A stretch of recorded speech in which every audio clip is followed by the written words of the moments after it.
with Sam Seder. The destiny of America is always safer in the hands of the people than in the conference rooms of any elite. Sam Seder. They are unanimous in their hate for me, and I welcome their hatred. We must guard against the acquisition of unwarranted influence, whether sought or unsought, by the military-industrial complex. The Majority Report with Sam Seder. Ever get the feeling you've been cheated?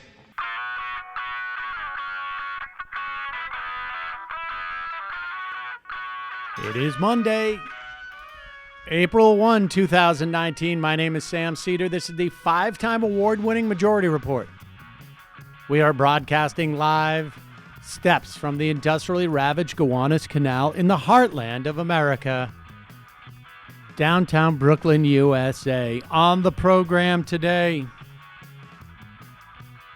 Khaled Beydoun on American Islamophobia, understanding the roots and rise of fear. Also on the program today, official whistleblower status for the White House career security staffer who blew the whistle on 25 security clearance reversals. Meanwhile, Trump threatens to shut down the Mexican border en route to cutting aid to Central America. Mitch McConnell decries the Democratic obstruction to his nuking of Senate rules. Elizabeth Warren's finance director quits over her refusal to court big donors. Meanwhile, Pete Buttigieg raises $7 million since announcing. Joe Biden, meanwhile, claims he never believed he acted inappropriately to women. I'm sure he didn't. Weird way to phrase that. Not my quote, his quote. Sanders vows to slash drug prices in half. And Arkansas responds to federal courts tossing their work for Medicaid by tossing Medicaid. Meanwhile, speaking of campaign finance, ACLU will spend $30 million in the upcoming election. And lastly, Trump's rumored pick for the Fed, a deadbeat dad. All this and more on today's Majority Report. First off, it's almost impossible to say this on this day and have you believe me for good reason. But we will not be doing an April Fool's show today. We were trying to think about like what we would do, and then we were going back and forth, and then Michael supposedly, and I cannot guarantee that this is not an April Fool's joke, or that this is definitely not a setup, but he may be playing a joke on me or on us as a way of just like staying out of work today. But supposedly got you good. Supposedly, I don't know. Is it inappropriate for me to say what the cause is? Like, cause it's pretty. It's patient-doctor confidentiality. Is it really? I don't know. I'm not an expert. He's got something that sounds pretty benign, but he had to go to the emergency room for it. So it's nothing serious, as far as I can tell. But we hope. I think he was. I don't know. I don't know what it is, but so I'm sorry. We're not doing an April Fool's version of the show, and I know you're all expecting it to happen right now, and it's so awkward. Everyone's saying you said that on Halloween, Sam. Did I say that on Halloween? I don't remember if you did, but people saying you said it. All right. Well, fool me once. Wait, did we do one on Halloween? We did do one on Halloween. Okay. Yeah. All right. Well, I'm sorry. I shouldn't have said that time because now, but I think we're probably just going to move it to Halloween. So I mean, who needs April Fools? Now I keep thinking something's going to happen. It's so awkward right we'll now. See. The world is enough of a joke already. So we obviously got some feedback from the and I specifically didn't call him a guest. I hope you know that when Michael Tracey came on the show, because he was, insulting the show, insulting a guest from the show, insulting our callers, and I brought him on. I think arguably I got a little bit too hot too quick. I lost my patience with him. But if you look at any of the debates, there's a couple of debates out there, one with Mehdi Hassan, one with Amy Goodman.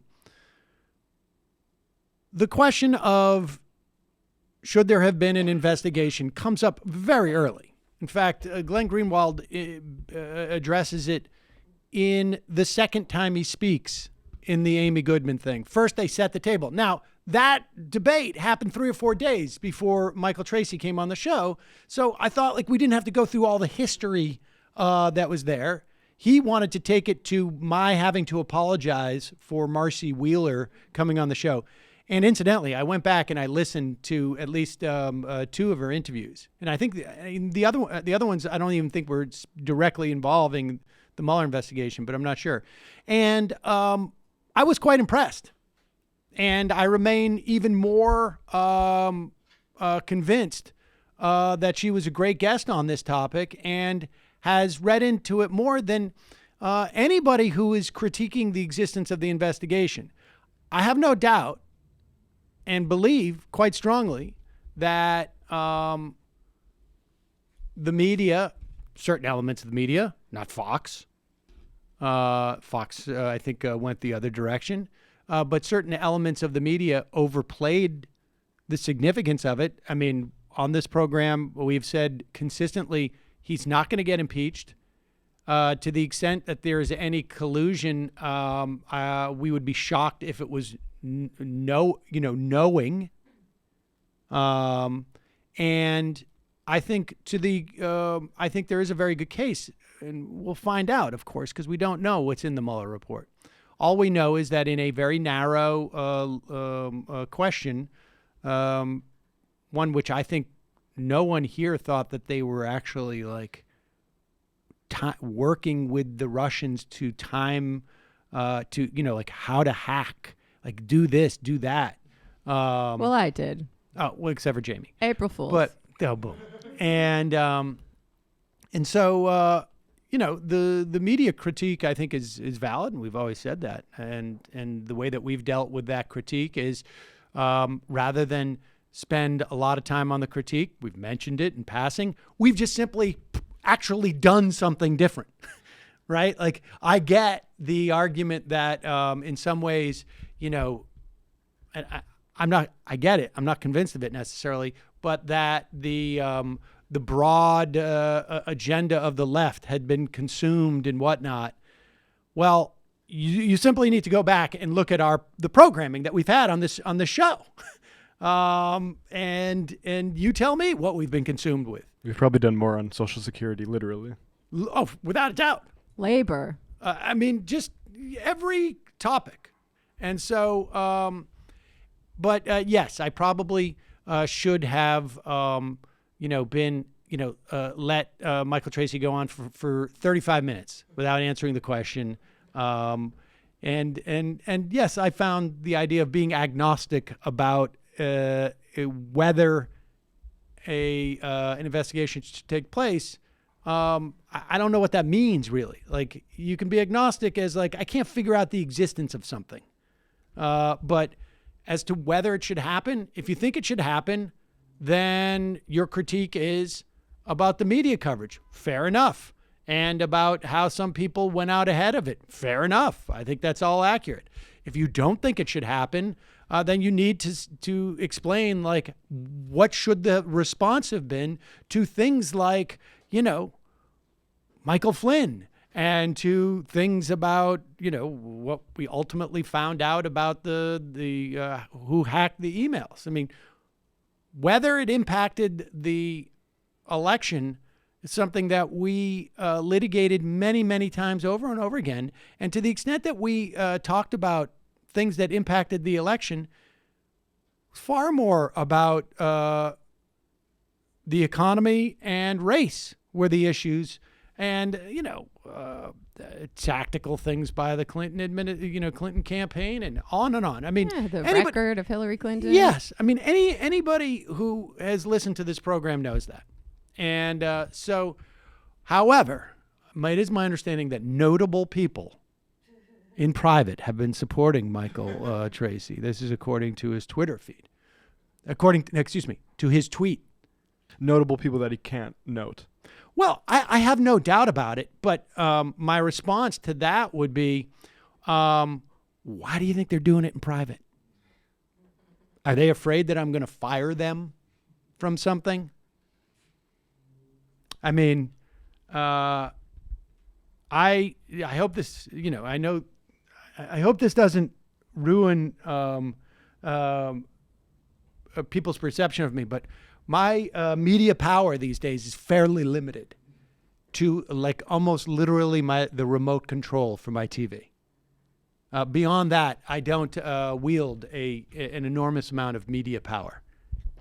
So there's no way you're going to I should be intimidating anybody. Yeah, people seem to think you're like the president of MSNBC or something. I can assure you, folks, that my relationship with MSNBC literally, I don't think could be, I don't want to say tenuous, although that's possible, but it couldn't be. There are filing cabinets in 30 Rock that garner more attention, their presence there, than I do. Yeah, well, maybe you're just trying to get more attention. After 15 years of appearing on that network and having filled in for Olbermann and Hayes on his shows, almost 8 or 9 years ago, I've pretty much, come to, reconcile myself for the role that I have. If I was ever going to try and leverage something, and I'm perfectly happy with that. If I was ever going to try and leverage something, it would have been when they wanted to hire me back after the Cernovich thing, and I literally asked for nothing. I think actually I wanted to just be able to include what I had to say in the press release. That was it. All right. So with that, and I should add, as part of the fallout from the Twitter exchanges that we were having, when people were chastising me for being rude to Michael Tracey, I said I'm not rude to really any guests that don't deserve it. But I have made it absolutely clear in an official Twitter disclaimer that if you start your solicitation to come on this show by being an a-hole, it would be irrational for you, and you should to expect, and in fact, you should not expect me to be anything but rude to you when you come on. And yeah, it's my show, and I can put, instead of the Majority Report, I could put The Rude Show, but if you want to read it that way, you can. But if someone's going to be an a-hole, and that's the way you get on, guess what? I'm going to treat them like an a-hole. And if you don't like that, then I suggest that you change your YouTube channel or you listen to a different podcast. This is not beanbag. Because this is not beanbag. So yeah, we really got to change that decal to the rudeness report. The with Sam rude, Seder. the rude. And so anyways, out of that, some exchange, I can't even remember exactly how it happened, but Glenn Greenwald reached out to me in a very nice way and was like, I'd be happy to talk about it. And I was like, great, I'm happy to talk about it with Glenn. So he's going to be on sometime this week, or I'm not exactly sure. We're working on the scheduling right now. So, all right, on to, and what the amazing thing about this is that we have spent far more time on the Mueller report as a function of people criticizing the Mueller report for whatever for being agnostic about it existing and then being mad that it existed. I feel like we were the real agnostics. We totally were the real agnostics. Yeah, I believe that's called the Streisand effect. Although, that might have a different meaning now that she's canceled. The Mueller effect, let's call it. What is the that? Tracey effect. What does that mean? The more you bitch about something that you don't want people to pay attention to, the more they pay attention to it. Right. Try not to think of an elephant. The Tracey effect. I mean, look, there are people who've suggested to me that because Michael Tracey started his Patreon a month and a half ago or 35 days ago, that this was an attempt to get people back to his Twitter feed so that they would see the Patreon sales. I don't know. I mean, no, he started his Patreon. And so there are people who have implied to me, or no, specifically said, he's just doing this because he's trying to build his Patreon. And look, we're all in some form of that business whatsoever. And I don't know if that's the case any more than, my letting him on was to help our membership. But it's not working for him. So, Anyways, ladies and gentlemen, this is pretty astonishing. And this is why you tune into a news outlet like Fox News. That wouldn't get caught up in the Mueller report because they're blowing the lid off of what's going on with this foreign aid. Everybody says foreign aid is like less than 1% of our budget. Yeah, that's true. But why are we giving foreign aid to Mexico 3 times over? What's going on? It's the screen is black where we're about to play the clip.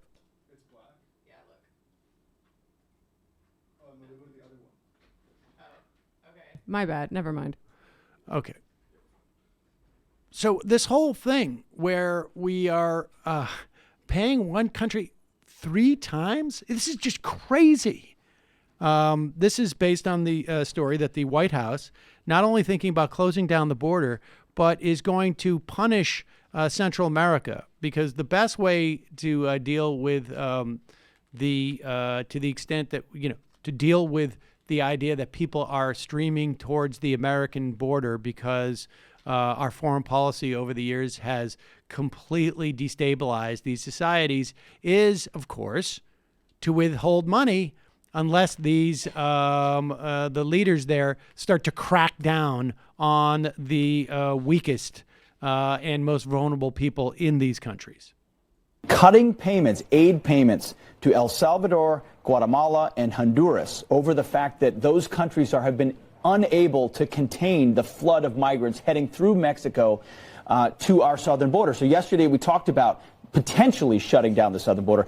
2 days ago. Excuse me. No, that's yesterday. The weekend is just 2 days. Pause it. I'm going to read to you the chyron from Fox and Friends. So this is not just someone speaking.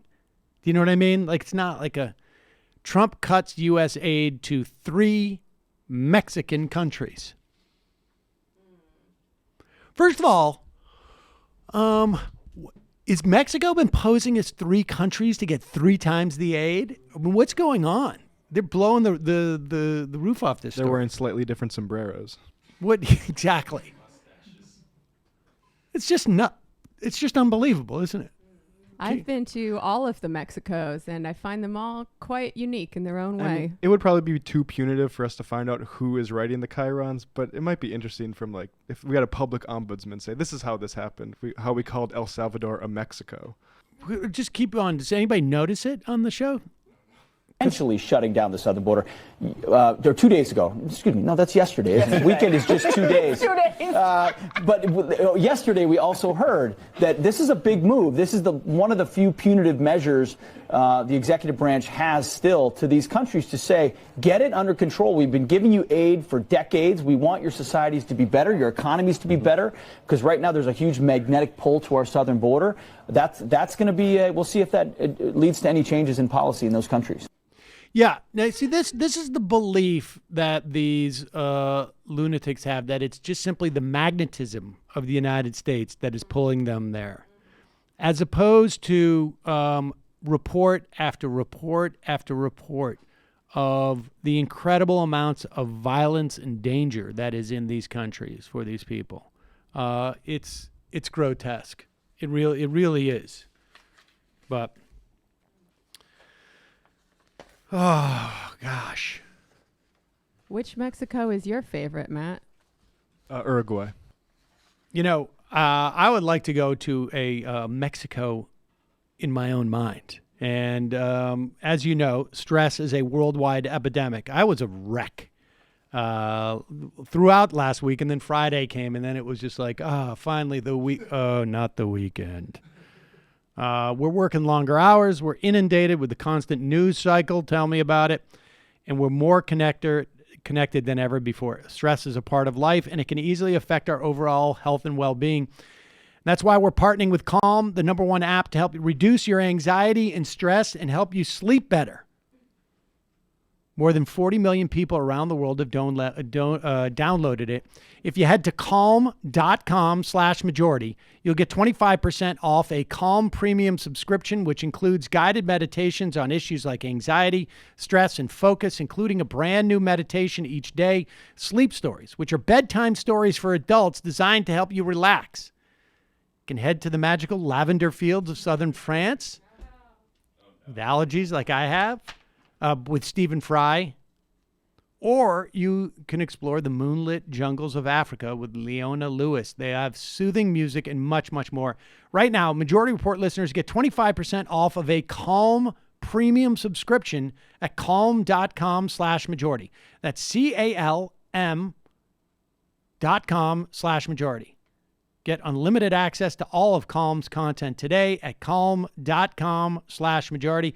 Get calm and stop stressing. Also, have you heard about Joybird? They got a store right around the corner. Have you been there? I've checked out their furniture quite a bit, and I have to say, with a longing eye, it's the company behind the revolution of online furniture shopping. Joybird offers a one-of-a-kind furniture made to your unique tastes. You turn your ideas into reality with hundreds of styles and options, from mid-century modern to contemporary classics, all customizable in an amazing array of fabric choices, from rich buttery leather to plush velvets to every color imaginable. There's even a wide range of kid and pet-friendly upholstery available. I wish back in the day we knew of something like that. My children have destroyed all of the furniture over the years, as well as a free personal design consultant to help you nail down your perfect design. And with Joybird's 365-day home trial, you can skip the furniture store and bring the showroom home. Sleep on it, sit on it, break it in. If you don't love your Joybird, return it for a full refund. In-home delivery is hassle-free. They'll even remove all the packaging materials. And returns are free within 2 weeks of delivery. See how Joybird is revolutionizing online furniture shopping. Create the furniture that brings you joy today at joybird.com/majority. Go to joybird.com/majority and receive an exclusive offer for 25% off your first order by using the code majority. Check it out, folks. joybird.com/majority. They have a couple of chairs that swivel that I have been eyeing. Yeah. Mm-hmm. Well, you just got to use that spray. It keeps my children off of the furniture. You don't have any children. Oh, they're cats, but same difference. Spray water on your cats or on your kid. Yeah, I just don't want to be around for that. And lastly, folks,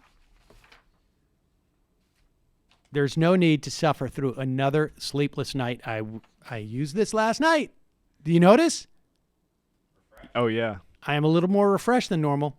There is some spring in your step today, I must say. I had my calming comfort. I opened the window a little bit, got it a little cool in the apartment, dropped the calming comfort by Sharper Image on me. It's a luxurious weighted blanket. It's made with super soft velveteen material and designed with high-density comfort fill to promote a sense of calmness. Yeah. I don't know how calm I was, but I definitely slept better. By applying an even amount of pressure over your body, calming comfort helps the production of serotonin and melatonin and mimics the soothing feeling of being hugged for a restful night's sleep. Like I say, used it last night. Slept. When I was in Phoenix, I had my hotel room had a very light comforter on it, and I had trouble sleeping because I'm used to really heavy. I have a very drafty room in Brooklyn here, so I used a lot of heavy blankets, and it's much more pleasurable to sleep. So you got that. That's the Dakotan way of doing it, right? Yeah, You just throw the window open. It's cozier that way. Calming Comfort weighted blanket comes with a 90-day, anxiety-free, stress-free, best night's sleep of your life guarantee from the Sharper Image. Right now, our listeners can go to calmingcomfortblanket.com. That's calmingcomfortblanket.com, all one word. Well, not the .com part, is the dot and then com. And use the promo code MAJORITY at checkout to receive $15 off the displayed price. Again, that's calmingcomfortblanket.com. Promo code MAJORITY, because you cannot put a price on a great night's sleep. Calmingcomfortblanket.com. Promo code MAJORITY. We're going to take a quick break. When we come back, we'll be back with Khaled Beydoun. Right back.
We are back. Sam Seder on the Majority Report on the phone. It is a pleasure to welcome to the program Professor of Law at the University of Arkansas and the author of American Islamophobia, Understanding the Roots and Rise of Fear.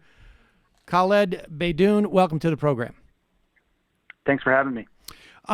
Let's start with the your book basically argues that Islamophobia is actually rooted in our law and policy, and I think most people, sort of tend to think of it as just sort of a private disposition, and you talk about the sort of the different areas where it manifests itself. But how is it rooted in our law and policy? And I guess maybe as a second part of that, is this unique to American society? Well, first, it's critical to understand that Islamophobia is a state-sponsored and structural process that is rooted in longstanding American law, and not only American law, but the way in which legal institutions have perceived Islam as a religion and Muslims as a people. So in the book, I talk about how many of the founding fathers, Thomas Jefferson, George Washington, the individuals who drafted the Constitution, essentially looked at Islam as being this antithetical civilization that represented tyranny, that represented, undemocratic principles that they wanted to shape their country, the United States, into the mirror opposite of. So they saw Islam as kind of the representation of everything undemocratic. So let's go back. Let's go back from a historical standpoint to see the development of that.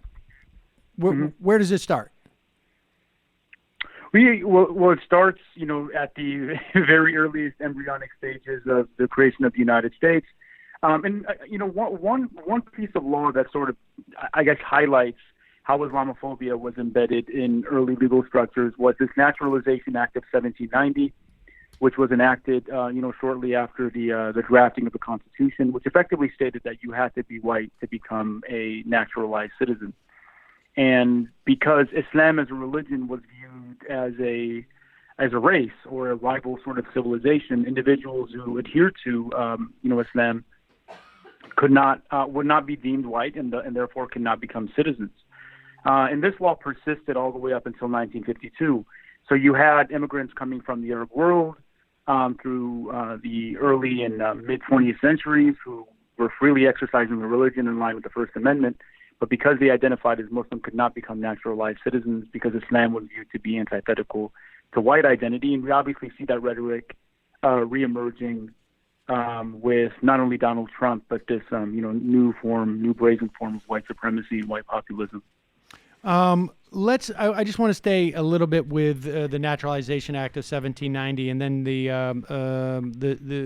two major Supreme Court cases, U.S. versus Thind and Ozawa. Yeah. And just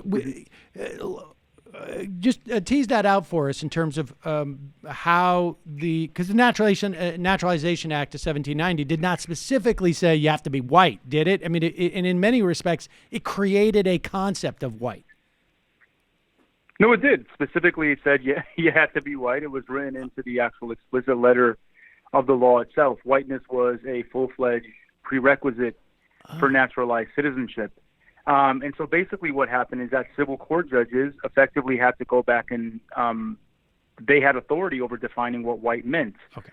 Obviously white was very fluid. At one juncture, Irish Americans who came in the middle of the 19th century were not deemed white. Jewish Americans were not deemed white on account of religious identity. So the law specifically said one had to be white. And then judges had, again, the latitude in determining what white meant. So the two Supreme Court decisions you highlight, one involving a Sikh immigrant individual from India, wore a turban, had the beard, brown skin, 1922 case, came before the Supreme Court and argued, hey, I'm from the South Asian Peninsula. This is where Aryan identity originates from. I should be somebody who fits within the statutory definition of whiteness. And what's critical to understand is that civil court judges had different conceptions as to what white actually meant. Some of them looked to the actual physical appearance of the individual. Some of them looked to geographic origin. Some of them looked to the religious identity. So there was an arbitrary sort of assessment as to what white meant depending on who the judge was. In the Thind case, the judge said that this man, Bhagat Thind, would not pass what he called the common man test, meaning that the common American would not view Thind as being white because of his phenotypical or physical appearance. So he was denied whiteness. A year later in Ozawa, this involved a Japanese resident of California, somebody who was, assimilated in almost every way, attended the University of California at Berkeley, spoke perfect English, could even pass as white in some respects in terms of the way he dressed and sort of performed his identity. And he was denied whiteness and then denied citizenship on account of him being of Japanese origin. So these two Supreme Court decisions demonstrate how much authority judges had in exercising what the definition of whiteness meant. And so what made Islam or Muslims unique in that context of that function, I guess? Yeah, so Muslims were between this sort of position where religious identity was central to what whiteness meant.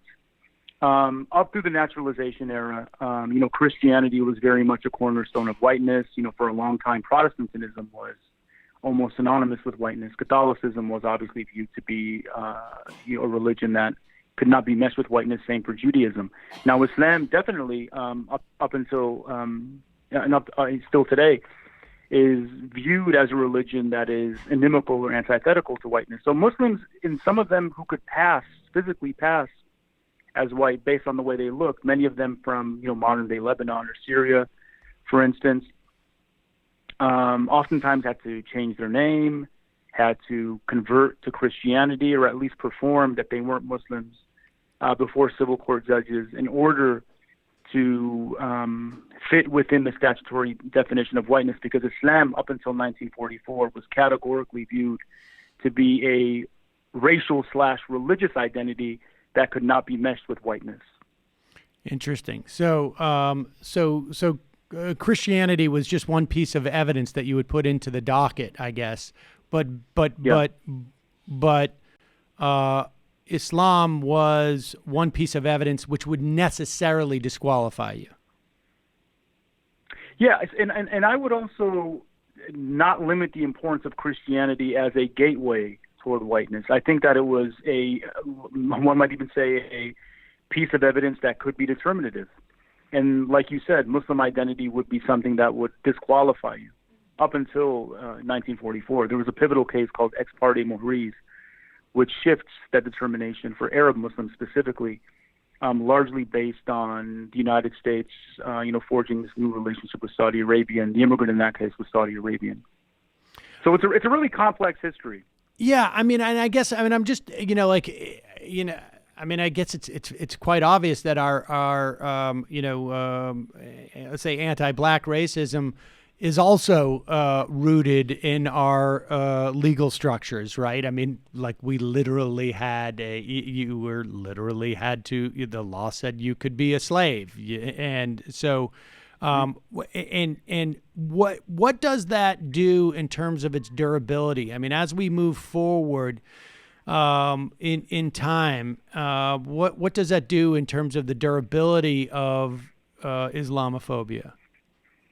I think what it does is, and what I try to highlight in the book is that there's this deeply embedded, immense and extensive sort of treasure trove of tropes and stereotypes that exist that are not new. I mean, the idea that Muslims could not be assimilated, the idea that Muslims are savage and backwards, and sort of like are wed to tyranny.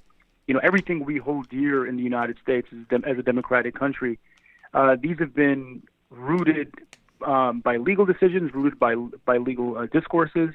So when something happens in the States in terms of, let's say, a terror crisis, or we have a culprit that's Muslim with some sort of deviant act, these things are readily available deep within the American imagination that are then redeployed.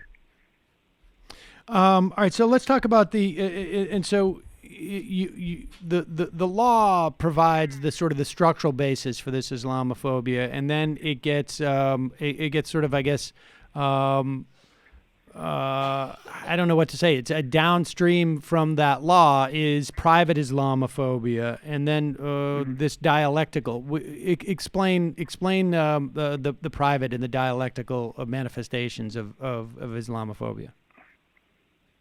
Yes, I think if you were to watch the news, right, and somebody like Anderson Cooper talking about Islamophobia, or a mainstream pundit of discussing the issue, there's always a fixation, almost an exclusive sort of fixation on private Islamophobic acts.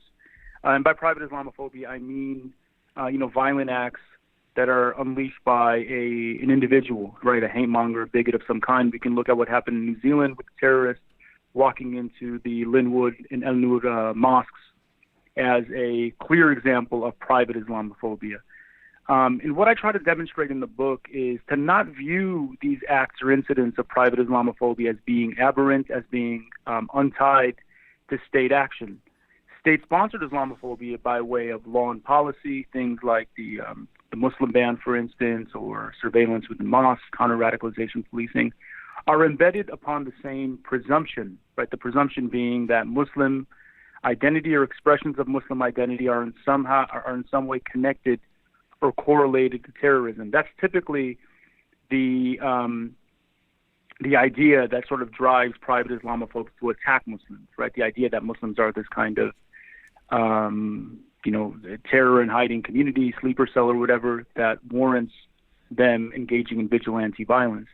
So the dynamic is one where the law sort of endorses individuals having these negative stereotypes of Muslims on the ground, and during moments of crisis, more than endorses, but actually emboldens private actors to partake in this broader sort of civilizational project of punishing and policing Muslims, right? And we see this happening during moments of, intense Islamophobic rhetoric. So when somebody like Donald Trump is saying things like Islam hates us, or, Muslim immigrants are invaders, that is more than just rhetoric from a politician or a president. In the book, I talk about how that's actually a dictate, right, from somebody from high office effectively communicating to the broader polity or his broader audience to take action of some kind, to be vigilant, or in some respects, if the sort of the audience member is somebody who has vile sort of views and, has violent proclivities, sort of authorizing indirectly the kind of violence we see unfolding in New Zealand, or the kind of violence we see unfolding a couple of years back at the University of North Carolina at Chapel Hill, where 3 Muslim American students were murdered not far from the Chapel Hill campus. And that is the dialectic, one in which the rhetoric, the action, the law from the state functions to authorize and embolden the vigilante violence we see from hate mongers, bigots, and terrorists. Was there talk about the sort of the interim period, or, because it feels like, I am old enough to remember the Iranian hostage crisis and the demonization of Iranian. I knew some Iranian kids who were, growing up, and that was horrific for them. But was there an ebb and flow in terms of how our law saw Muslim folks and Islam, and did we see any commensurate sort of change in the private? This is all, of course, pre 9/11, where I think in many respects all bets are off. But I'm curious just how, when we're talking about the sort of the middle part of in the middle and late part of the 20th century, like what was the status of both Islamophobia within the law and amongst within the private sector? No, great question. I think one way you can frame it is ebb and flow. The way I like to think about it is in terms of priority. How is the state prioritizing Muslim or perceived Muslim threat in terms of its national security sort of objectives? So before 9/11, and especially before or during the Cold War, Muslim threat wasn't as much of a priority for several reasons, right? We were engaged in this kind of civilizational strife with the Soviet Union, which sort of occupied positionality of being the primary American threat on a geopolitical stage. When the Cold War is over, then you see a shift, both in terms of rhetoric from the state, but also in terms of marshaling actual resources and energy to fighting Muslim threat. You have the beginning of the Iraq War, with the first Bush administration, continued onward with a full-fledged war, obviously, with the second Bush administration. But 9/11 is critical in being a sort of flashpoint that enables the state to do two things. It sort of formalizes the idea that Muslim threat is our primary civilizational and geopolitical concern, and we see that with the naming of the actual war as the War on Terror. But also, there's also, I think, a second shift. The idea that Muslim threat is manifested by this new wave of transnational terror networks that did not exist or were not as sort of, pervasive and as prominent before 9/11.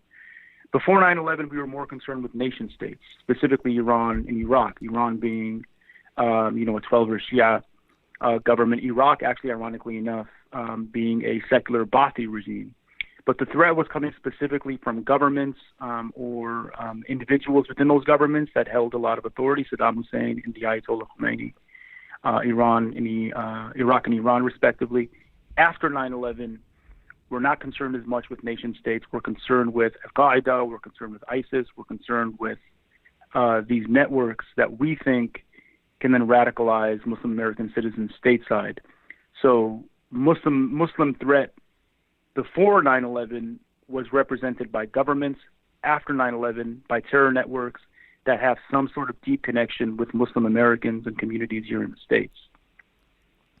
And so we have this dynamic, and I imagine things like actual movements. I mean, there's a sort of, there seems to me to be like almost like a subsidiary structure to the law, right, and to policy, which are almost I don't know what to call them, networks, cottage industries, that we saw like manifested in like the Ground Zero, the Ground Zero mosque protests, and there are substructures that are not governmental, but are not sort of. They're private, but they're more than just individuals and more than just people expressing Islamophobia, like the Frank Gaffneys and the structures that seem to be around it. And then I want to talk about sort of like almost sort of this new era of intellectualized Islamophobia. But let's talk about the sort of the Gaffney style stuff. Yeah, well, I think that when vilifying Islam and when the war on terror developed into a primary commitment on the part of the state, what you have is like you framed a subsidiary emergence of an industry, right? An academic industry, a punditry, think tanks who wanted to cash in on what was going in and sort of develop, I say thinkers with quotes around thinkers who could speak on what's happening in a way that was palatable to the state. So before the development of the Islamophobia industry as we know it today, with people like Frank Gaffney or Spencer, the likes of these kinds of characters, you had these sort of established Orientalists, people like Bernard Lewis and Fuad Ajami, who sort of laid the foundation, right? They were already, kind of established in developing, academic works that legitimize the idea that the Islamic world was in fact a monolith, the fact that, Muslim identity was foreshadowing of some sort of terror threat. And you saw these guys having close relationships with the presidential administrations all the way up to the Bush administration, and also becoming really influential with think tanks in Washington, D.C. So these, we can call them the sort of founding father Islamophobes. Samuel Huntington I'd include in that same sort of class, opening the door for the likes of Gaffney and the likes of even the pundits we see on television. Bridget Gabriel comes to mind on Fox News, this new wave of hardline atheist Islamophobe Sam Harris, who was engaged in a really interesting communication with Juan Cole, Islamic Studies professor at the University of Michigan yesterday. I saw that. These are You saw that? I saw that on Twitter. That was quite. Yeah, it was started with Mehdi Hassan and Juan Cole It was pretty good. It was really good, and I think that conversation like really highlights sort of problems with the Islamophobia industry. Is that these are individuals, whether it be Gaffney or Sam Harris, these are individuals who don't have specific training, don't have the education in Islam or Islamic studies to make, expert, objective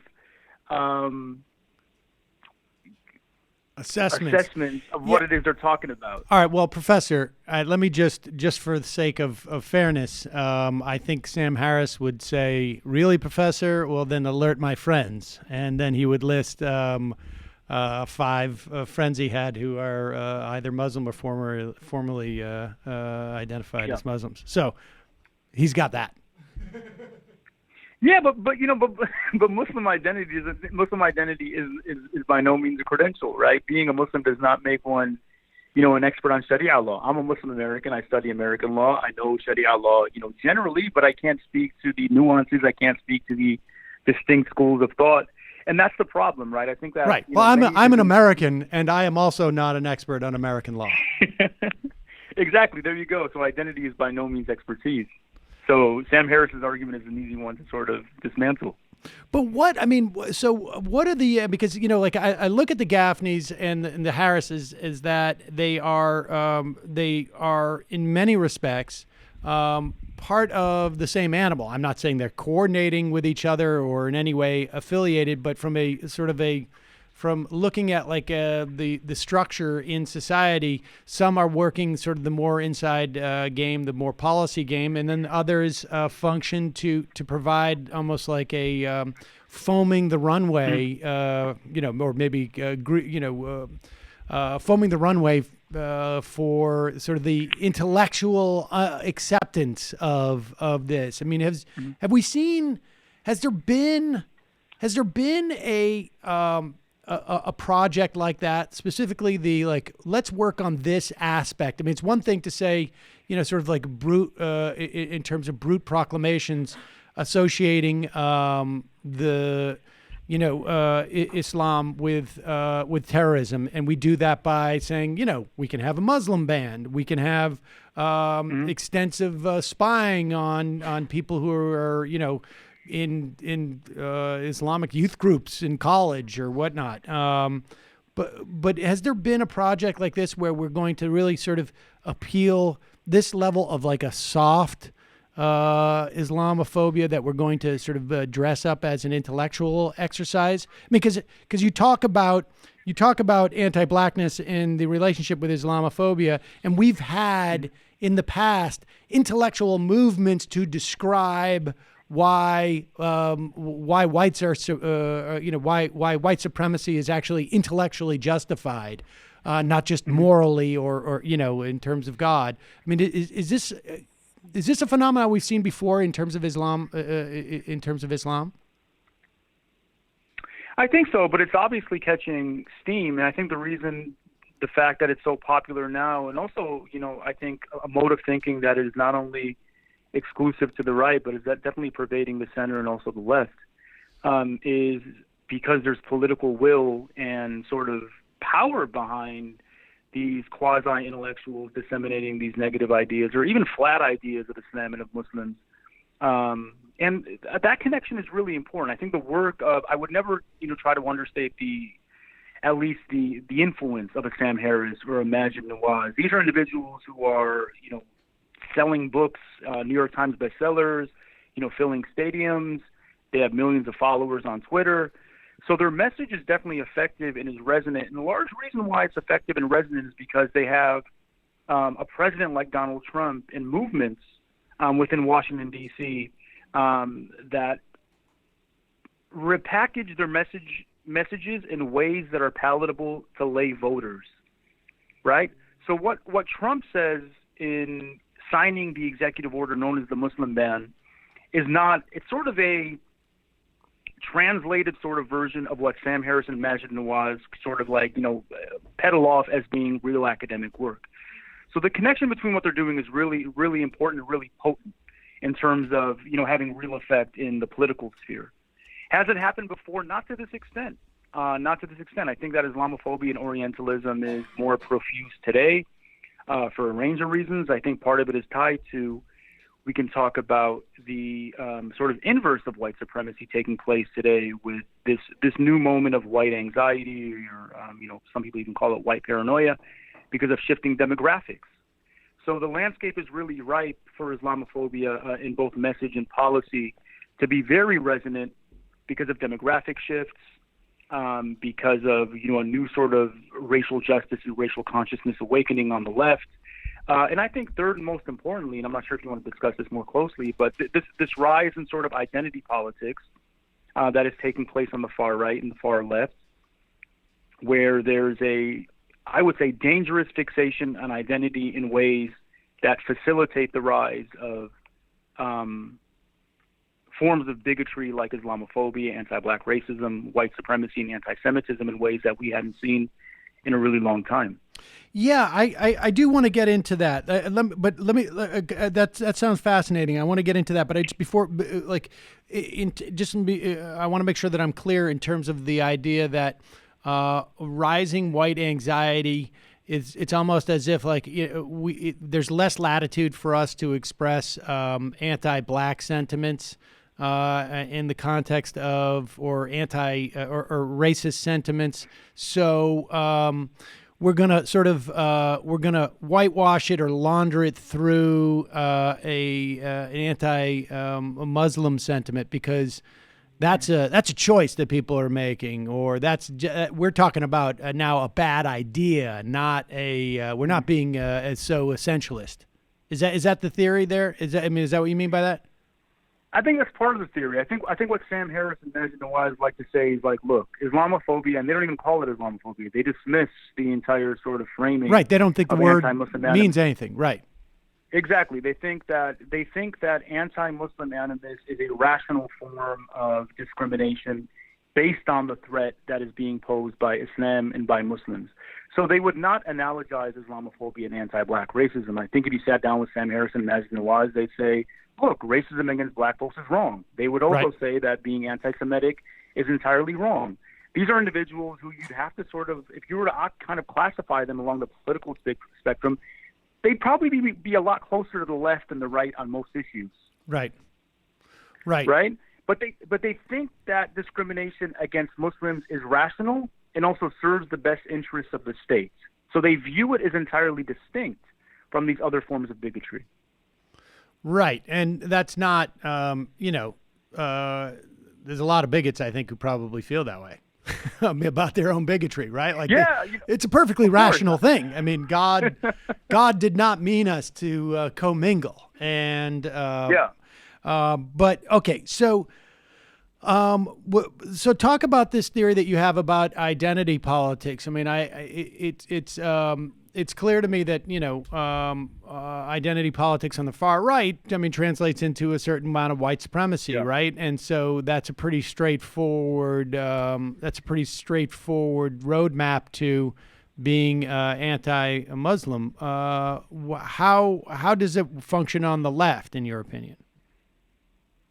Well, there's a range of sort of perils that also exist on the left, and I'll name two of them for the sake of brevity. Number one, the idea, and we saw this, manifested in the exchange between Harris and Juan Cole. So Harris and Nawaz both critiqued Juan Cole for not being an expert, even though he has a PhD in Islamic studies and studied in Cairo at Azhar. Can boast a resume that few have with regard to study of Islam, entirely based on him being a white male. So him being a white male excludes him from being able to speak on these issues. And this is a view that's pervasive on the left, to be frank with you. I think many far left activists and, even pundits have very sadly sort of conflated expertise with identity, and in some respects supplanted the importance of expertise with this fixation on identity. There's a brilliant piece by fellow law professor Nancy Leong called Racial Capitalism, which does a great job sort of, meticulously analyzing this phenomenon. So the danger with that sort of position, and representation is important, and I'm a critical race theorist, and I can tell you how important representation is, but there's been a disposing of expertise for the sake of racial optics in bringing in somebody to speak on issues just because they look the part, if that makes any sense. Yes. I mean, and I think, and correct me if I'm wrong, that's not to say that, that's not to say that, that's not the same argument as just because I'm a white guy doesn't mean I can't have an opinion on this. It's to say that expertise counts. Exactly. Okay. And that's it. I mean, if somebody like Juan Cole, who's a white male but has been studying Islamic studies for his entire life, and in the sort of like upper 1 percentile of these issues, his opinion does not only count, but it should be seriously considered and heard. Right. So there's we shouldn't right. So there's a certain amount of you get a certain amount of credibility for having a lived experience. But expertise still has a huge import in these things. Yeah, no, lived experience matters considerably, right? But so does training, so does expertise. And again, you and I are both American, right? Being American does not make us, experts on the First Amendment, does not make us experts on, American administrative law. Doesn't make us an expert on a whole host of issues. So identity might be sort of a segue into knowing about a specific subject matter, but expertise should be considered to be the most salient sort of metric of knowledge.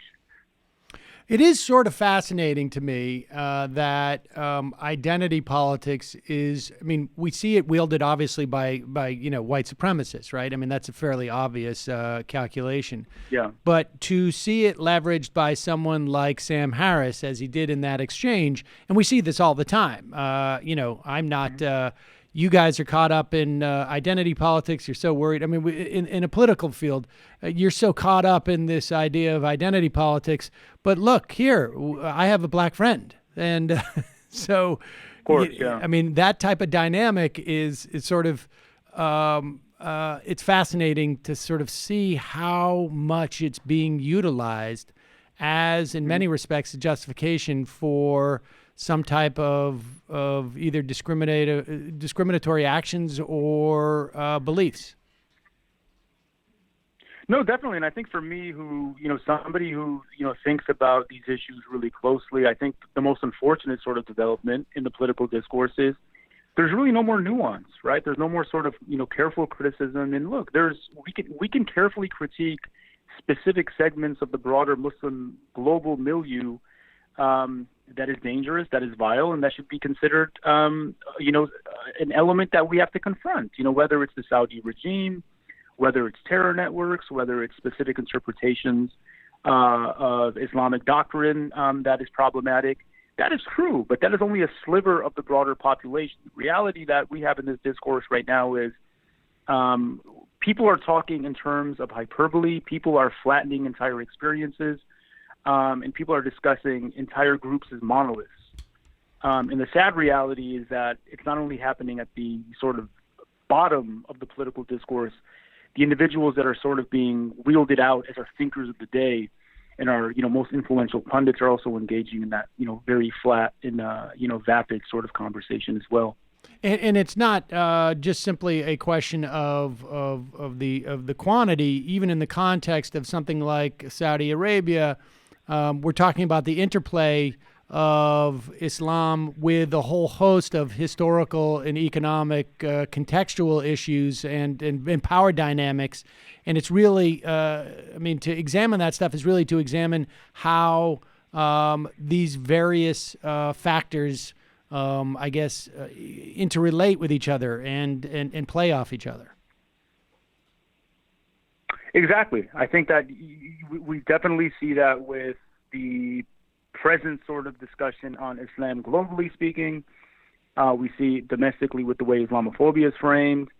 I would just, somebody who wrote this book, I think what I'm trying to do with this book specifically is to counter what people like Sam Harris, Gaffney are doing on the Islamophobia side and bring some care, bring some, again, some careful analysis to what's going on in a way to hopefully bring some thoughtfulness back to the conversation, if that's not an impossible sort of objective. Well, I think I guess hope springs eternal, right? But lastly, let me ask you that. I mean, that's the to some extent the private realm. What is the opportunities for structural change?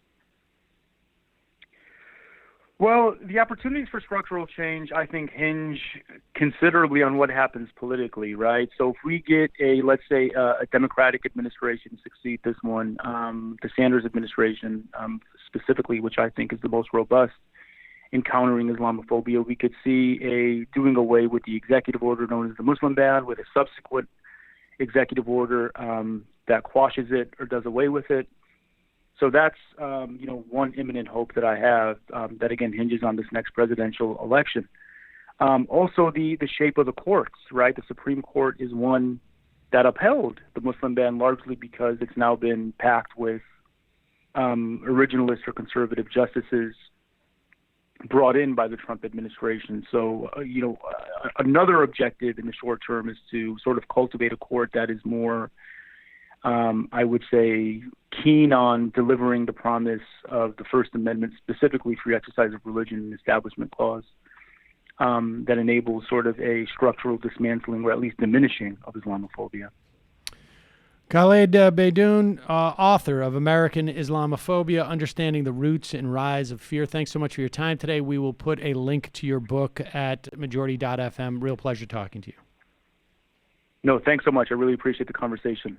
Bye-bye. Bye. All right, folks.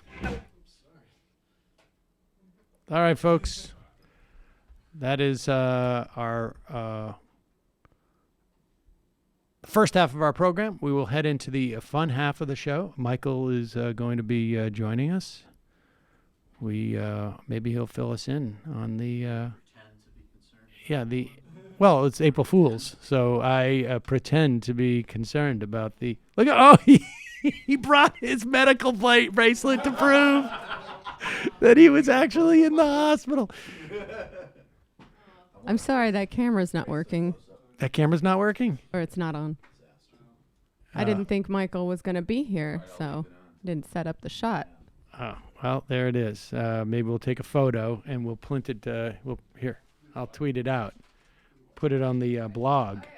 Oh, I got the wide shot. Oh, look at that. He's brought his and he's got an excuse for more. Bring it over here. I'll read this. All right, don't read any personal details out loud. Michael, hold your bracelet up for the. Let's see. This is confirmation. For the Brooklyn Hospital. We thought you might have been pranking us by not appearing on a Monday. Patient name, Michael Brooks. Attending caregiver, Holly. We're not going to give her last name. Excuse from work, school, or physical activity. Michael Brooks needs to be excused from checked work beginning now through the following date, April 1st, 2019. Wait, that's a whole day? Well, goodbye, guys. Tune into TMBS tomorrow. he or she may return, checked off, to full activity as of 4/2/2019. I can't. Oh, all right. So actually, that's the whole day. So am I up, Matt? Well, okay, I'll see you guys for TMBS tomorrow. Take care, guys. And also live show in LA. Enjoy the rest of the show. I hope you get over your case of the Mondays. It sounds really serious. Yeah, it was very serious Monday. Looking at what the... Don't actually read. I'm not going to read it, but this is... Oh, my God. Oh, my God. This is great. Oh, I might pay you to put this on our Instagram. This. Wow, that's a lot of pages. I don't live in starvation wages from you anymore, so I'm not going to. I don't have that level of desperation for you to abuse me with. Three words which describe the malady. And they had the worst cover-up ever. Oh, my God.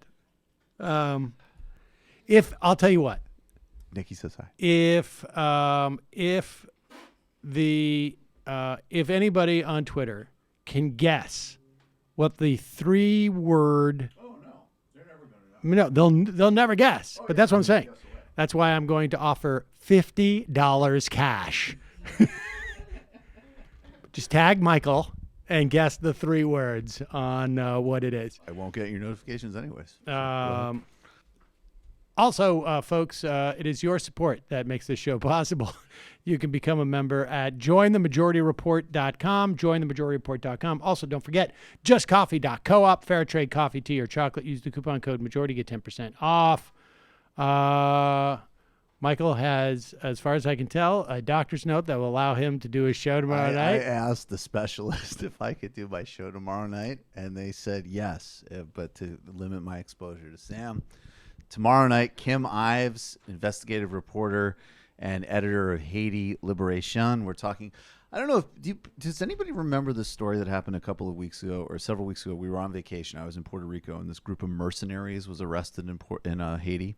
3 Americans, one. You don't remember the story? So it's actually, they were arrested with like a massive van filled with weapons. They told the cop, we answer to somebody higher. The cop said, no, you don't. They arrested them, but then they were basically flown out of the country a day later, and the U.S. said superficially, like, oh, we'll look into it, and they immediately returned. And so we're going to go into what the true story behind that was. Then Malaika Jabali is joining us to explain why Hillary actually lost Wisconsin and why that matters for winning 2020. Patreon.com/TMBS, Michael Brooks Show on YouTube. Didn't you write that piece already? She has a new piece in The Root. Okay. But that's, yes, I would say The Color of Inequality is a great piece, yes. Jamie. This week on the Antifada, we gang-explain Brexit with the help of our friend Niril Shah.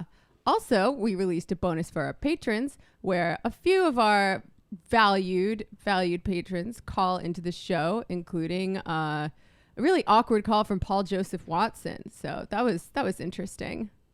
And over the weekend, we recorded a show about the Gilets jaunes uprising, which is still ongoing in France. So check it out, folks. The Antifada.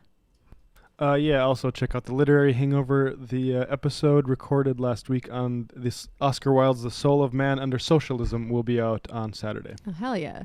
Oh, with Griscom? With David Griscom of the Griscom Economic Minute on TMBS. All right, folks. See you in the fun half, 646-257-3920.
Are back, ladies and gentlemen.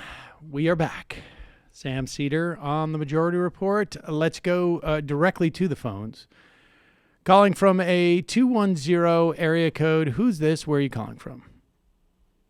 Good afternoon, Sam. This is John from San Antonio. John from San Antonio. How are you, sir? I'm okay.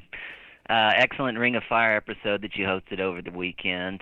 Oh, thank you. I particularly enjoyed two interviews. One was with Jeff Hauser, who runs the Revolving Door Project, which is an initiative which scrutinizes executive branch appointees to ensure political appointees serve the broad public interest rather than corporations' narrow political agenda or personal advancement at the Center for Economic and Policy Research. And the second was Sarah Nelson, who is the president of the International Flight Attendants, CWA, AFL-CIO.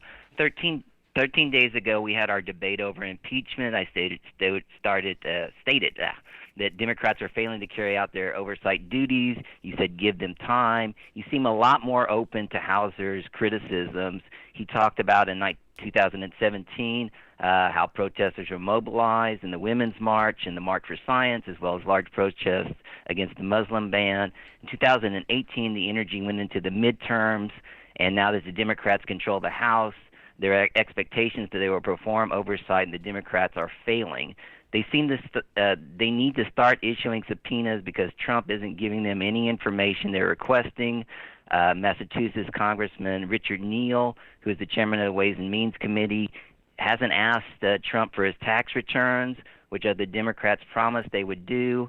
Even if they do that now, the court battle may be over till after the 2020 elections. The Nelson interview is available on 2 clips on your YouTube channel called How to End a Government Shutdown, Do We Have Your Attention Now? And the other titled The Wave of Labor Unions Across America Fighting for Their Rights are both excellent clips. She actually Sarah Nelson also. She showed up on the AOC Hayes Green New Deal thing. Why don't we have any clips of that? Oh, we do. Okay, good. Yeah, that was actually my next line. Okay. Oh. Her segment wasn't actually on the actual show, but it was on the MSNBC website. Oh, I see. It's okay. And I'd highly recommend that section. It's an 18-minute clip.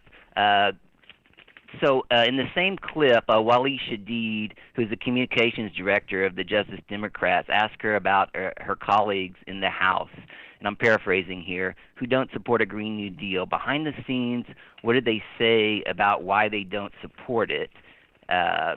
So poli-sci professor Leah Stokes, who had an 18-page paper with 2 other professors called Legislative Staff and Representation in Congress. The same 3 professors also put out an article in the New York Times called Congress Has No Clue What America Wants, published on Halloween of last year. Here's some tweets from Ms. Stokes on the subject.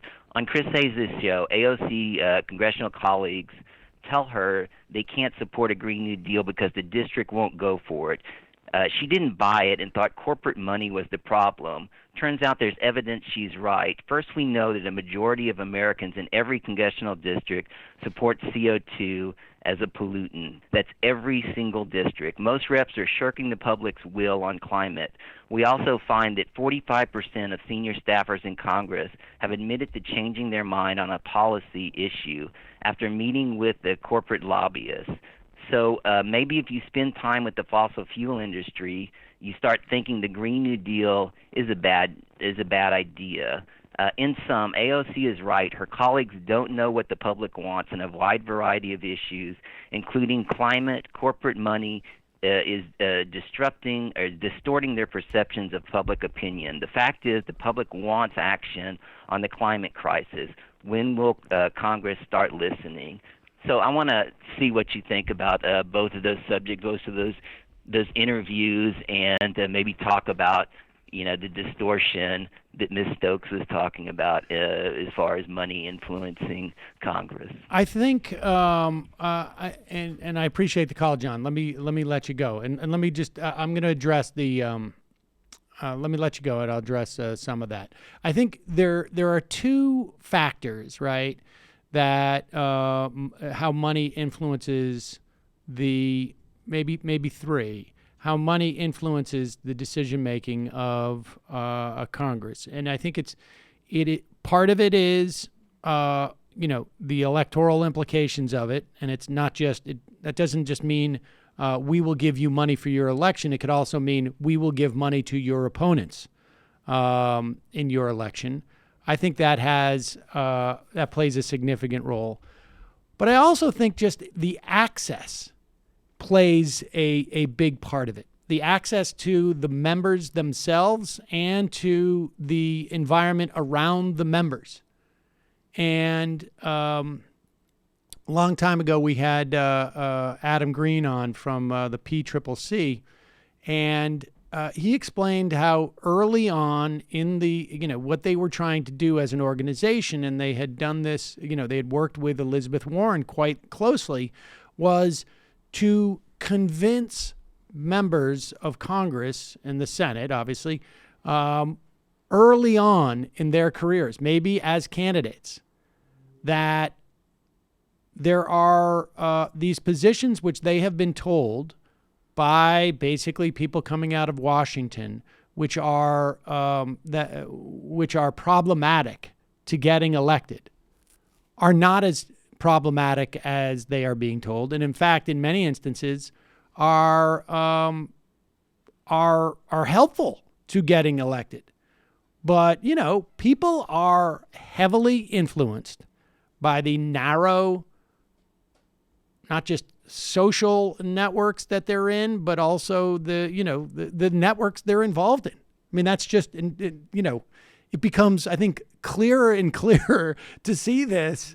I mean, just wade into my Twitter feed this weekend, and the tribal lines and the sort of the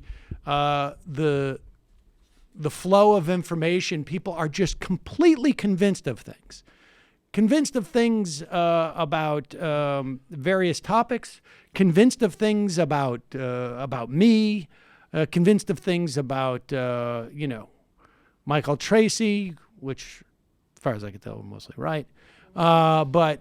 And so there is particularly in Washington, there is a groupthink. And I think part of that has been a function of a very narrow set of media outlets.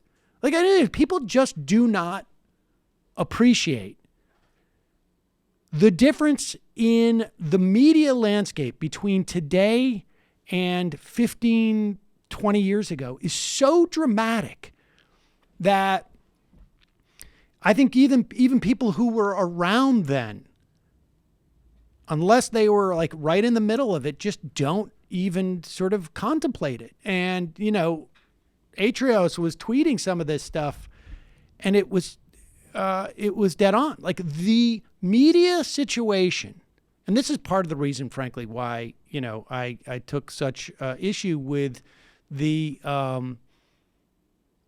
comparison of WMD and the media in the run-up to the Iraq War with the media today, is that there is so many more outlets.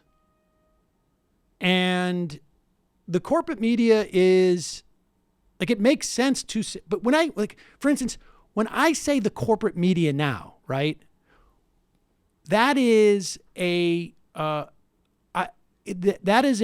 of taxonomy. Now, corporate media is over here, and then there's literally 3 other types of media I could talk about. When we would say corporate media in 2000, that was just descriptive of the media. There was no alternate media. I mean, Democracy Now! Existed. It was very small. But there was literally no other media. And I don't know that people fully grasp this, the implications of YouTube, not just in terms of like us amplifying stories that are on page 8. Because look, in the run-up to the Iraq War, I mean, I still have my folder from when I went on to FMU and did the first Majority Report in February of 2003. And I have a binder full of stuff that were reports from McClatchy, maybe one other outlet or two, that made it very clear the case for weapons of mass destruction was bogus. But none of that stuff got any exposure outside of page 8 on some papers, right? And the entire media, because it would be redundant to say the corporate media at that time, the entire media was towing that line, the opposite line. And literally the only voices of dissent within that media that were allowed to go on were Janine Garofalo and ultimately 2 or 3 other actors. Mike Farrell, who was on MASH. I mean, this is just the reality of it. And the reason why, and particularly Janine, because you can see it now with the way that they demonize AOC after going through Pelosi. Pelosi's not effective anymore. We're going to go to AOC. We're going to go to Ilhan Omar. We're going to pick out a woman, young woman, outspoken, best catnip for cable television, particularly then and now specifically Fox, I would say. And they would only allow Janine on. She was recruited by Win Without War. They would only allow Janine on because they could easily dismiss her. And she took a lot of care to change her wardrobe, to dress up in a way that made her look like almost like a businesswoman in these instances, and knowing full well she would get a huge amount of abuse, and push back on this. And this is in the run-up to the war. And there was literally no outlets that would even raise any dissent whatsoever. I think Donahue had a show briefly on MSNBC, but that entire outlet, that was Scarborough country, and it was... and is it true that he was, they got rid of him because he had an anti-war stance? I mean, that's the story I've heard. That that is the sense. I mean, look, how do you ever establish this? Is there a memo that says let's fire him? But no, that is broadly understood as the case. I remember, and I won't say her name. She's not involved in politics anymore, as far as I can tell. But she, I think, worked at MSNBC and was feeding some information into a group of, and this is back in 2004, and when Frank Luntz worked at MSNBC, that, it was owned by GE, had 51% of that. I mean, so are they the might largest? Have had some interest in are they the what was largest happening. arms manufacturer in the country? If pretty not, close. certainly top 5. And so people just don't appreciate that.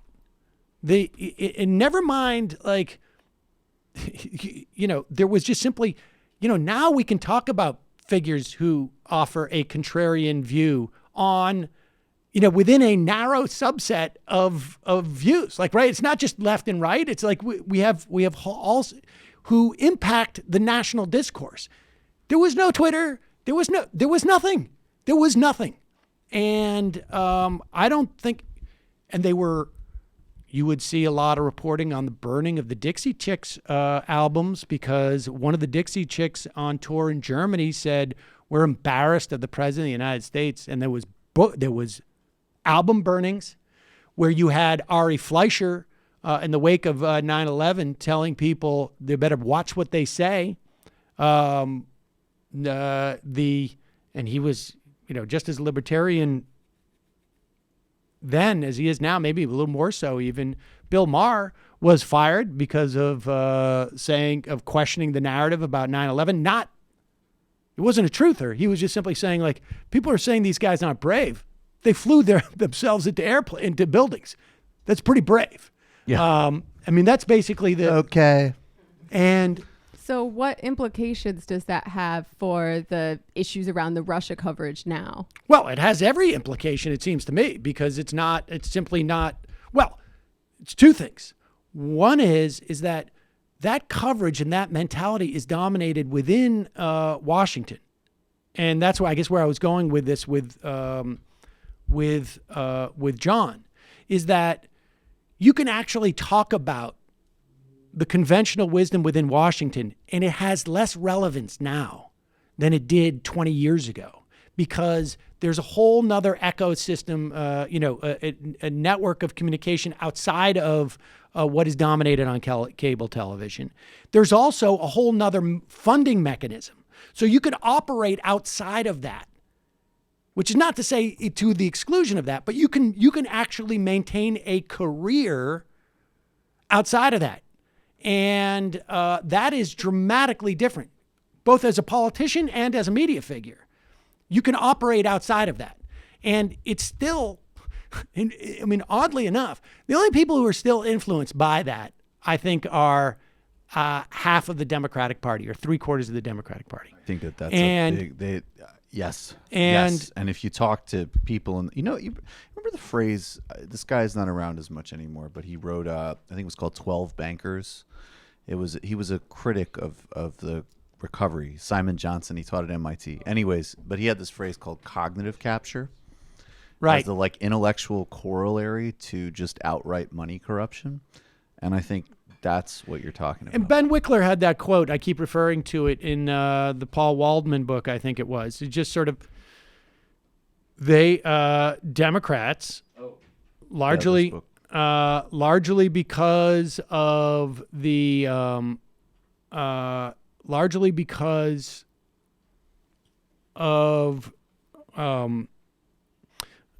the Democrats, largely because I think the Democratic base for a long time wanted compromise. And that's changed, and we can see that reflected in the polling. But for a long time, the reason why Democrats compromised all the time was because that's what their voters wanted. I mean, you could see it in the polls.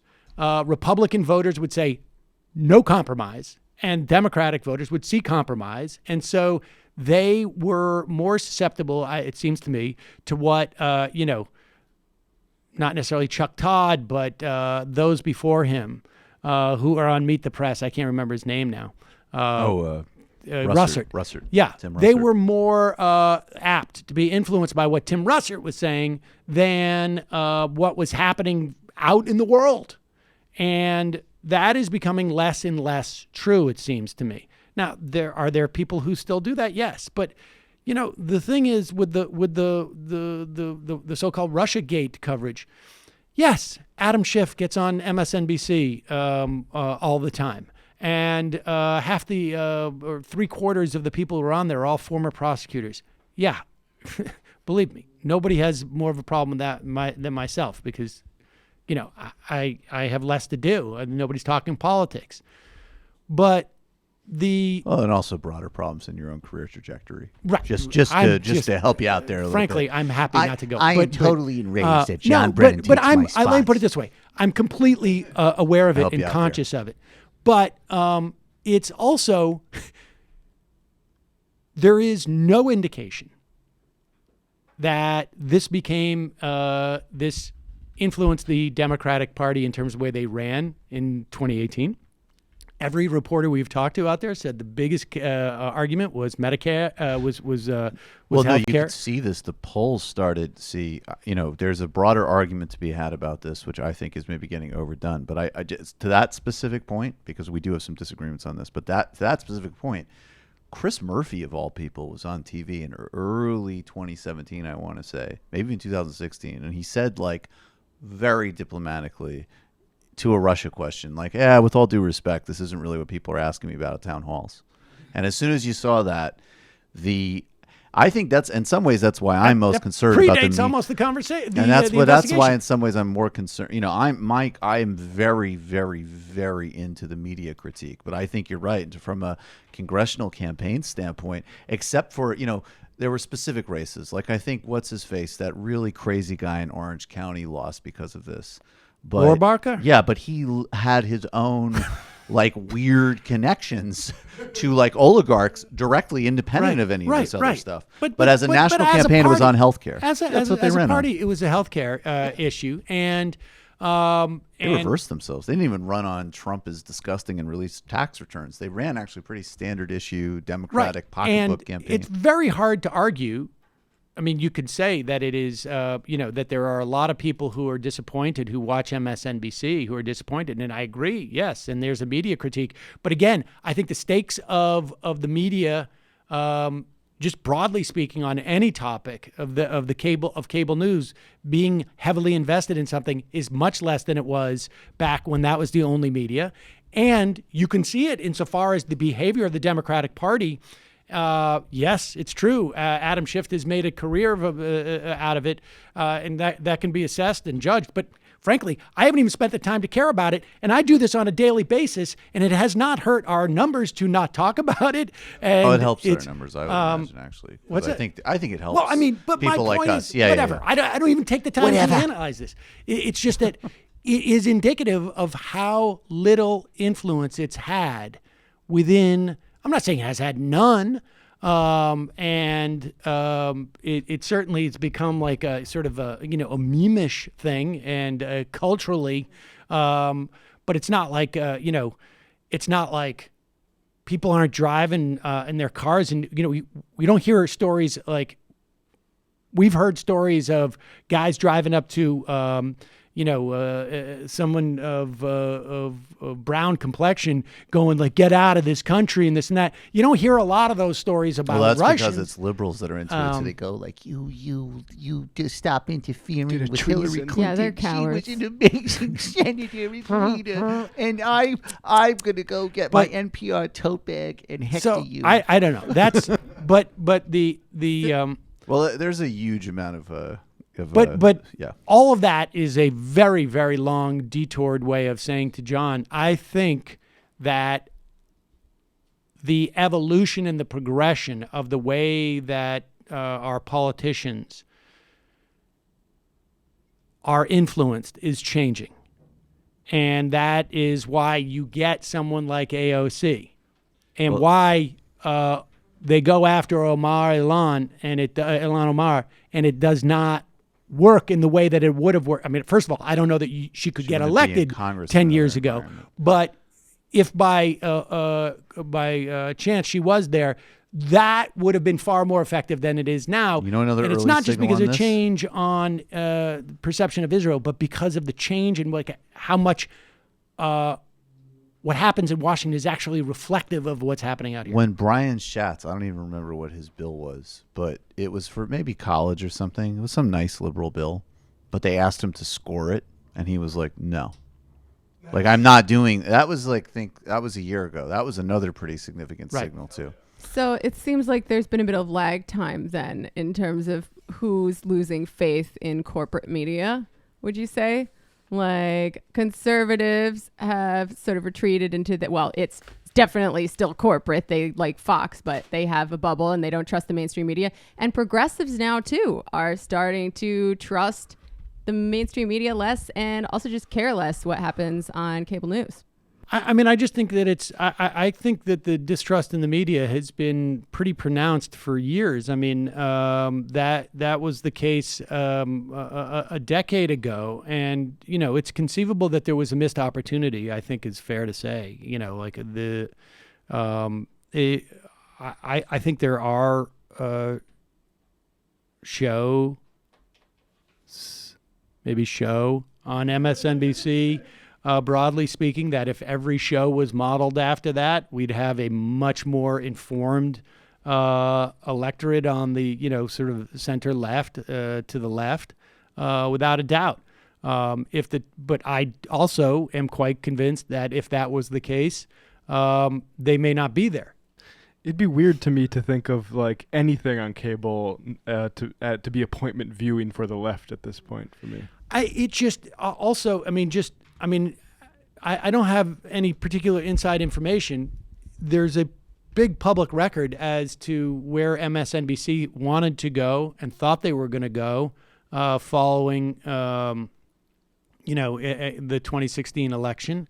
And I think they were attempting to go there. You could see it in the context of their hires, right? I mean, people forget that I can't remember her name now, but was from, there was one or two Fox cast-offs, and Megyn Kelly, and also the other one, the legal one. What's her name? Greta Van Susteren. People forget she was on at 9 p.m. or 8 p.m. or 10 p.m. on or 7 p.m. on Fox, and they brought her over to MSNBC. But she's really talented. You can't.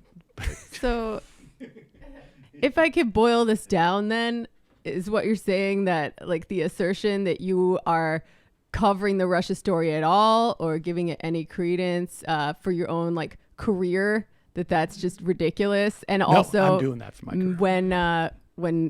When me and Michael and Matt get accused of that it's even more ridiculous. Well, I didn't even mean to address that, but it's also indicative of why it has nothing to do with me per se. It's just like why I think the media critique, I think, in terms of the Russia coverage is perfectly valid. I think the stakes of it are different than they would have been 10, 15 years ago because the cable news media just simply does not play the same role in society that it used to.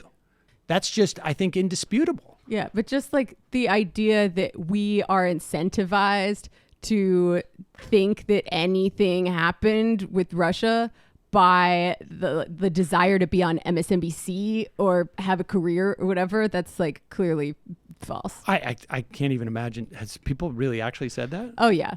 Well, that's really the People dumbest say thing. well, I'm taking money from Prop or Not, so. Yeah. Well, I mean, yeah. I don't know. I just think there's, well, yeah, that's getting into another territory. I can tell you that Well, I mean, in terms of my still has career, power. the 4 or 5 appearances, and maybe it's down to 3 even, that I make a year on Bob's Burgers dwarfs anything I would ever anticipate. Yeah, but Larry Murphy has a pretty strong bias about Russia. That is true. He does. Extreme It's helped hysteria. him. I get Helped those him DMs, by the way. It helps him. It's helped him on Bob's Burgers. But I think, like, as an example, like I agree 100% about the role of people not just on MSNBC but on all of the cable networks who are former intelligence and military people dominating the airwaves. And I think, like, frankly, you could correlate that with, programs between the CIA and Hollywood to cooperate in movie making. Like, I think there's incredibly fertile ground for all sorts of critiques of the militarization of our media and society, which, if that's your launching point to get to, that's 100% You can find the book that you're valid talking about. and smart and you can correct. find that book. Yes. 15 years ago. No, I know. Literally. Absolutely. I think I interviewed I think it's somebody even who wrote worse that now. book. I think It may be. It's even We and saw it but in the context of Bin Laden's killing too. In the context of Bin Laden, yeah. you even see it in the context of like stupid low stakes movies where it's like, oh, but they're using all this military equipment, Right. And all of the, like, if you, it was even talking like on a pop culture level, like, But that's not. I mean, I think like that's indicative of it. That's a problem that is not a function of. It's not a function. The Of Russia. course not. No, no. I think RussiaGate had big problems, and I think they're mostly symptomatic versus causal, Right, and I think that is another analytic difference. Let's hear Mick Mulvaney go and explain why the Trump administration has to cut funding to the 3 Mexican countries, as Fox would call them. The rest of us would refer to them as Central American countries.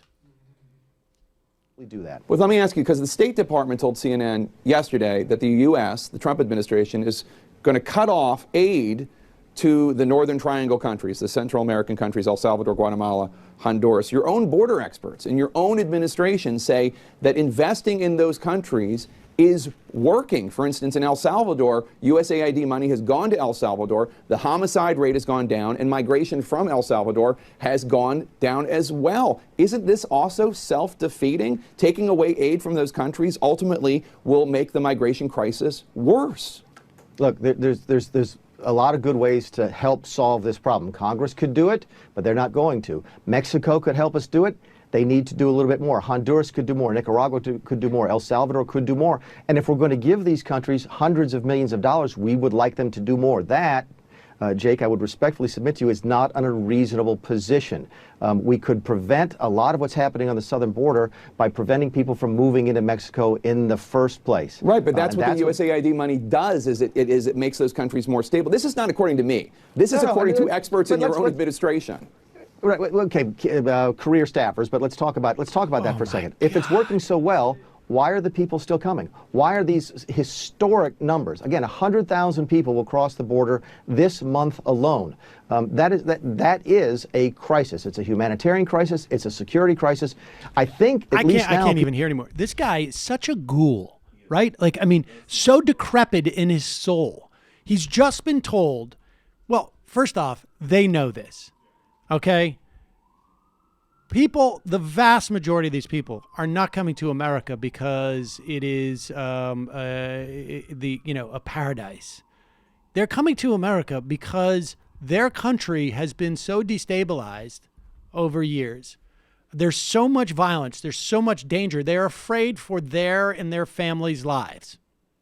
And when you invest in these countries, you make their society better, and they are not they're not pushed out of their own country for fear. And he knows it, but they don't even have like the integrity of a full-on race supremacist who would do anything if it cost them just a little bit of money to keep these people out. They are ghouls who know that this is a huge political driver for them, and they want these numbers so that they can then try and knock them down, and they want to do it in an authoritarian sort of sadistic manner. Like, we're going to pay Mexico to stop these people who are literally running from it's like a burning house analogy. There's two ways to do it. We can either pour water on the house and make it not burning anymore, or we can just lock them in, and then they won't come running. Surround the and house then with also fire. there might be, because I agree completely, but I want to clarify the kinds of help we're talking about here, because as I see it, in addition to the xenophobia and the ethnic cleansing of America, there is, the other more just sort of like violent trend of like keep labor pools in cheap labor pool countries and exploit them when there's, all geopolitics against them and there's no freedom of movement. Yeah, and not so to it's mention, like that could be the next step. It's like, yeah, and now we're opening up some new Foot Locker factories here, and you can't go anywhere. You'll be totally protected while you're working. Right, and that's why, like, that is a source of the alliance between Trumpism and the crazy white nationalist right and the more traditional conservative pro-unfettered capitalism right, because there are going to be undocumented workers here no matter what. People are going to make it over the border no matter what, and anything that can marginalize those people further or make them more afraid is good for the bosses. Meanwhile, Mick Mulvaney is out there now, and I don't know what drives Mick Mulvaney to think that opening up healthcare again is going to be a helpful debate for the Republicans, and I can't imagine there's anything the Democrats could have dreamt. Honestly, like I think if somebody had gotten up in the Democratic caucus meeting when they all got sworn in January and said, "Hey, I just want to say, guys, just wait till the White House tries to repeal and replace Obamacare again, because then this is gonna be great for us." And everybody in the room would have gone like, "Hey, newbie, have a seat." The idea that they would ever reopen this debate, it would just be astonishing political malpractice. And however, Mick, astonishing political malpractice Mulvaney, was on ABC's This Week as he's doing his rounds. I want to ask you, there are 8.5 million people that are enrolled in Obamacare in 2019. You also had another 61 million at the very least who have pre-existing conditions. And I pause it for 1 second. I just want to clarify. I don't know why Carl put it that way. There's 8.5 million who are enrolled in the exchanges. I think that number is up to like 11.5, but I don't know where he got the 8.5 in. And then there's another about 10 who are on Medicaid as part of the expansion of the Affordable Care Act, because that will go too. That is part of the law. And so if the whole thing is deemed in that court case to be non-severable, that will go too. And then, of course, as Carl makes the point, the PP part of the PPACA is the patient protection. 61 million people are protected by that provision, specifically on pre-existing conditions. That's why that has such salience, because that's actually, now you're talking about a big chunk of the population that is not covered by Medicare and Medicaid, regular Medicaid and existing Medicare. Well, now you're talking big numbers now. And that is just a pure benefit. That's not like we've made it marginally more affordable. And so, but continue. Existing conditions and have been able to get health insurance in part because of the guarantee that they can get health coverage without, under Obamacare, even if they have pre-existing conditions. And also about 6 million Americans who are 26 and younger are on their parents' health plans because of Obamacare. Can you guarantee that if you succeed in court, that all of those tens of millions of people who have health coverage guaranteed because of Obamacare will not lose their coverage? I don't Yes, and think here's so. why. Let's talk about pre-existing conditions because it gets a lot of the attention, and rightly so. Every single plan that this White House has ever put forward since Donald Trump was elected covered pre-existing conditions. Every single plan that Republicans in the House voted on in the previous Congress covered pre-existing conditions. Every single plan considered by the Senate covers pre-existing conditions. The debate about pre-existing conditions is over. Both parties support them, and anyone telling you anything different is lying to you for political gain. Tell me it's raining. There you go. He's joking. It's April Fool's. He's April Fool's. He's joking about that. Now, you don't need to take my word for it. The fact is that the pre-existing conditions forces private insurance companies to basically destroy their business model, which is let's insure people who will never use our product. And if they use our product too much, we boot them off for going over the lifetime cap limits or the yearly cap limits, or the way that we cut down on the odds that this person's going to need our services to make sure that they're not sick as they enter in, because 1/5 of the population has had problems in the past, which is actuarially an indicator that they may have problems in the future, and so we can boot them off. And that's the whole game there is, that you need to basically say to insurance as an institution, you can't discriminate. Everybody gets it. And private insurance, there's no business model for that.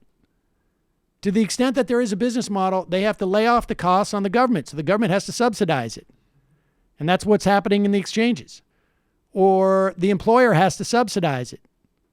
Or the government has to subsidize private insurance by having Medicare for people at 65 and older. Because after pre-existing conditions, age would be the next indicator of your likelihood of needing health insurance, whether it's prescription drugs or whatnot.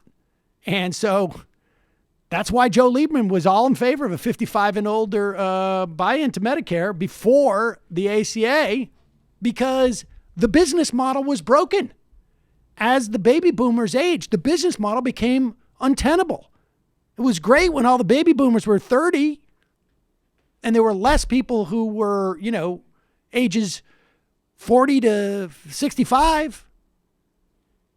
The business model was better, but it was untenable. And so this is just a business that cannot work without government subsidies. And so if we're subsidizing these the companies, at one point you're just like, well, why? Why?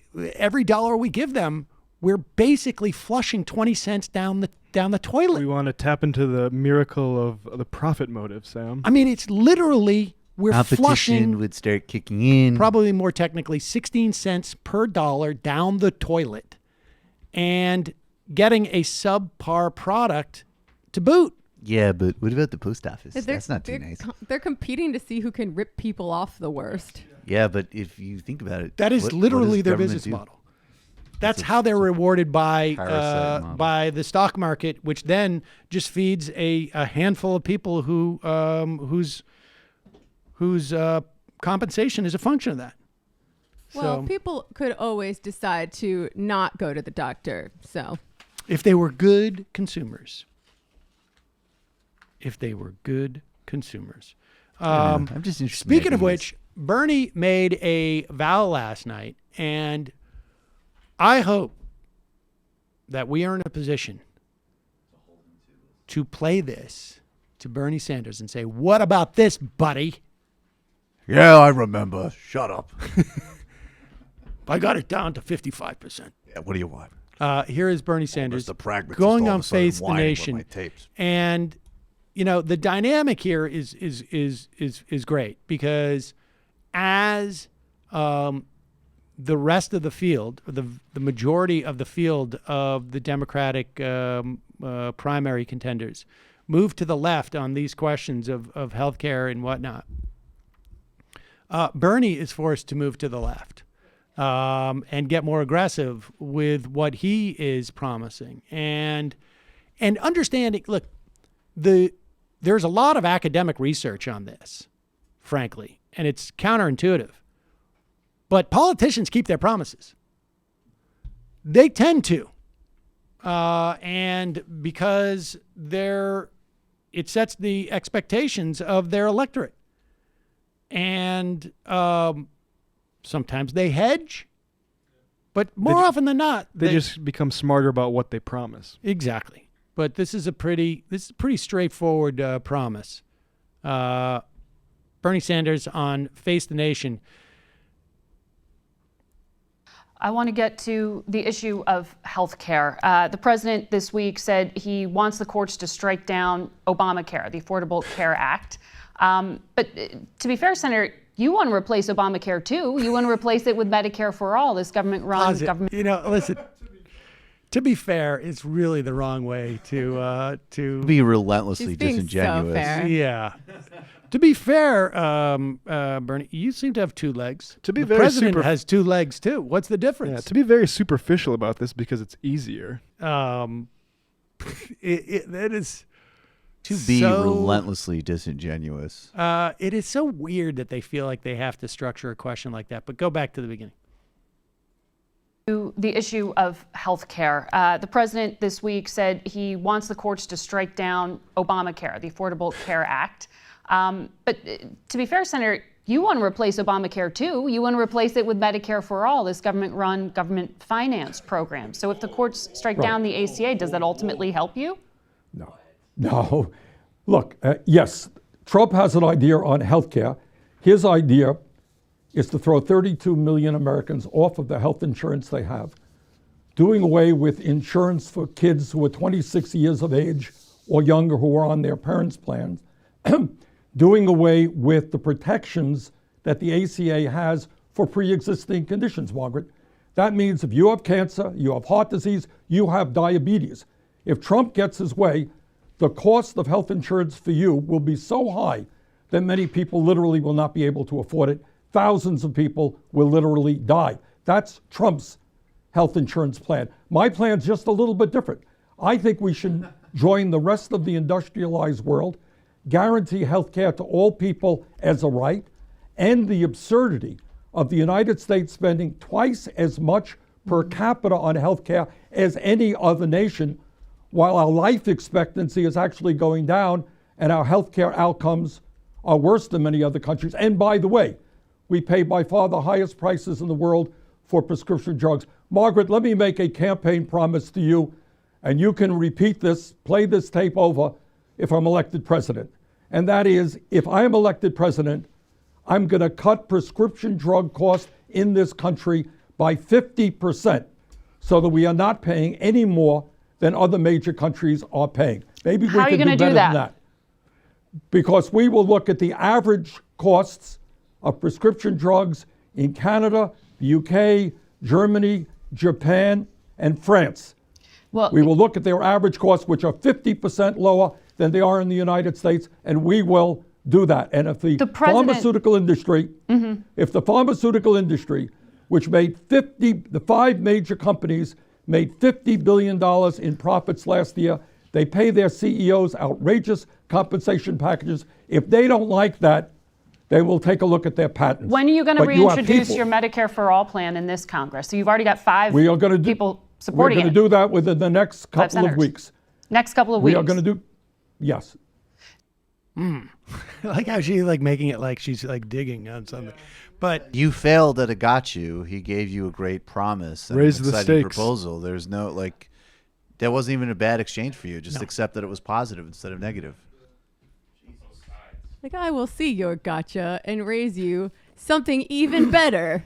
That's like the thing about private insurance last week, when Bernie's on his best foot when he's up in the ante a little bit. Absolutely. Yeah. It's very hard to argue. I mean, once you get out of that, but you're changing, you want to change, it's like Trump wants to lower the threshold or lower the number of people who are eligible for overtime. You want to raise it, but you both want to change it. Both. You know who I hold? Not. I'll individualize this. I'm sure not big picture failings of journalism wise, but a specific individual that I hold responsible for that. I cut my teeth getting a little high and watching Tim Russert, and he was the master of like. But no, you would notice like this was your position on taxes. You said this about Iraq. There was never a thread of like, is there a difference between supporting an illegal invasion or opposing one? Is there? It was all, you were here, now you're there. What's that about? That was his shtick. In fact, he would say, that is my job, is just to record what they said and read that back to them. But I guess why he's so nice to Dick Cheney. Dick Cheney was just like, I lied to you about WMD right. 6 months ago, and I'm lying about it now. But can you imagine someone, an announcer, a host saying, okay, your proposal is to lower taxes. But to be fair, your opponent wants to raise taxes. Like, would you rather anybody even offering There's that always the that inbuilt structure anti-left bias. of a question? To be fair, you guys basically have the same proposal. You want to lower taxes. She wants to raise taxes. Or even, frankly, like in the context of this debate, you're somebody maybe wants to raise taxes a bit to provide full, complete, no BS coverage for every single person in this country. You, on the other hand, want us to pay a bunch of middleman fees to these companies that aren't serving us well. The best phrase from that, though, is when he said thousands will literally die. Like, you could not frame it in a more clear way than that. Yeah, that has been... also, the first part where he's just like, whoa, all right, I see the bullshit that's coming. I personally like the idea. We'll take a look at their patents. That's you. That's authoritarianism, Sam. It is... Who's the guy from Niskanen? He's going to tweet out like, is this a threat? This is a threat. It's a threat. That's not a threat. It's a promise. Well, no, the idea is this, is like, look, really, on some level, frankly, there should be that should be the first place that he's going. I mean, the other argument is that Bernie should not be negotiating against himself. They should not be implying that in any way you would take patent reform off the table if they drop their prices. The patent reform should be on the table, period. That should not be taken off the table, and it should not be contingent upon bad acting by the drug companies. But on Friday night, Chris Hayes had AOC on for a town hall on the Green New Deal on MSNBC. And here is AOC reminding people that we basically deserted all of the people in Puerto Rico, 1.5 million losing food assistance because, and the ongoing colonization and resource extraction of Puerto Rico is not just going on unabated, but has been kicked into high gear now. So it's a nice mix between sort of colonization and disaster capitalism. Not our version of just coffee. Exactly.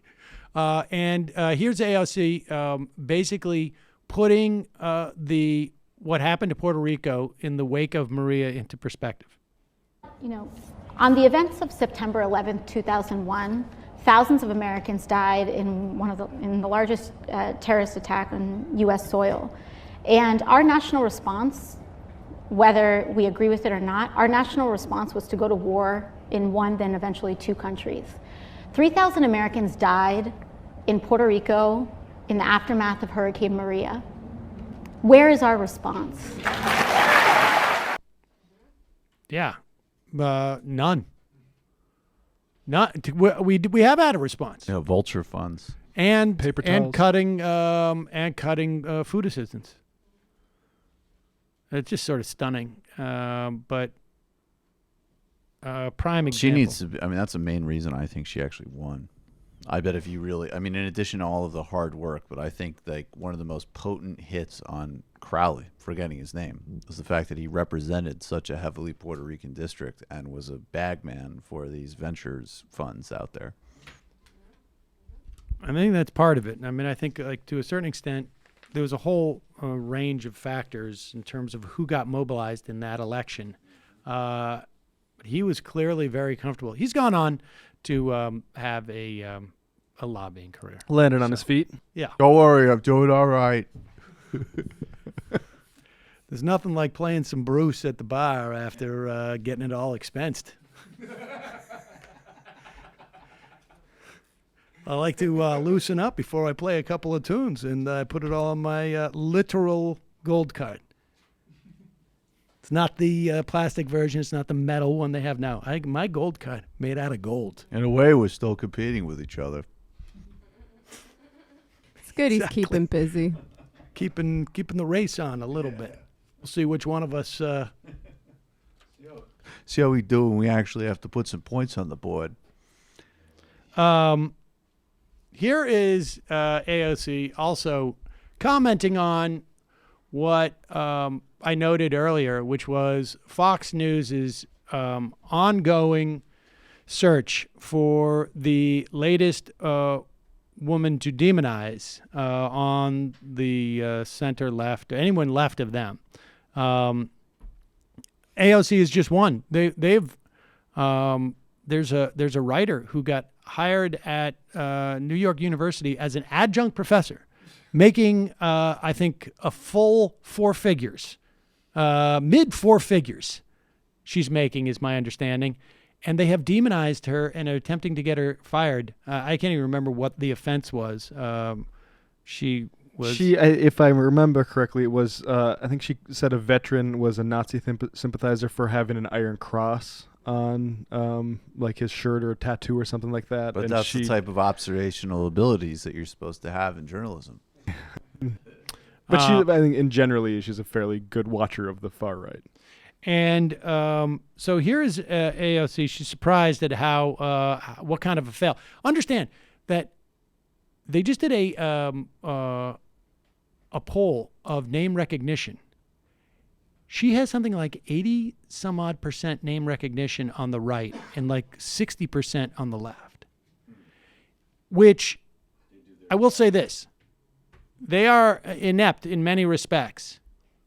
But the fact that they are able to define her to a generation, if she does, I mean, like, they did this with Clinton too. Obviously, the politics are not the same, but they did this. There was a 20 or 30 year campaign to demonize her on the right, and highly effective. I think to a certain extent, also one of those reasons why Clinton was not a great candidate. A lot of people thought like, oh, well, she's very experienced at dealing with these type of attacks, but that's not the way it works. It is rather what it was is her negatives with these people are not only very, very they're not only extreme, they're deeply, deeply ingrained.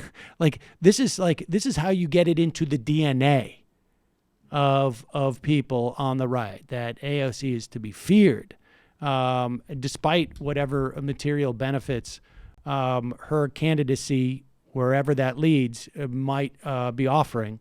It becomes almost Pavlovian. The way and the left needs to figure out a way of dealing with this. You need one of the primary and first order of business in the context of a campaign, and this is, you can look at all of this as an ongoing political campaign and movement over time, is to define your opponent first, and they've already got there, but. Sun Tzu. Nevertheless, Sun Tzu say. Nevertheless, it is pretty laughable at how hard they go at her and fail. I just want to give a little taste of it is a 24-hour on Trump TV. It's a 24-hour in the conservative movement. It's 24-hour AOC GND. That's what it is. Yeah. Here's a little taste of what it looks like. What is this Green New Deal? Answer: radical environmental socialism. A real serious threat to our way of life. An absurd socialist manifesto. It's a green socialist manifesto. It's a socialist experiment. It's like your kid spewing nonsense at you, and you're like, quiet, learn something before you come back to me. She was a bartender like 2 years ago. She's kind of adorable, sort of in the way that a 5-year-old child can be adorable. And she's ranting and raving like a lunatic. They're trying to get rid of all the cows. I support cows. I've got 100 cows. No more milk, no more cheese, no more steak. No South Dakota milkshake. Cheeseburgers and a milkshake will become a thing of the past. No more hamburgers. We're going to ban hamburgers. They want to take away your hamburgers. This is what Stalin dreamt about but never achieved. Yes, the infamous Stalin 5-year program to get rid of hamburgers. Were you expecting that? Yeah, 100%. That? Well, I mean, they took it to 11. It is next level. I didn't expect them to make total fools of themselves. That's a little bit concerning that she didn't expect them to make total fools of themselves in that regard. You should probably bit naive. A little bit naive. You need to get your That's what whoever is do. your She's press like shop like needs to be. She was like a 5-year-old at how she anticipated conservative media. Expecting a responding grown-up response from the GOP. Yeah, people are calling it AOC TMZ now because Fox News covers her that much. No offense to TMZ. No offense to Progressive Voice. All right, I want to play one more clip, and then we'll get back to the phones and the IMs. Of this empty-headed schmuckle. Oh no, I was actually a different empty-headed schmuckle. I was talking about. All right, maybe we'll play two more, but I want to see this talking points, turning points, I should say. Turning Points USA. Josh Marshall goes right wing. Turning Points USA. We're not. It's a white country. One of the things with these guys that are really great is they are so on brand. It is always hammering their core brand proposition.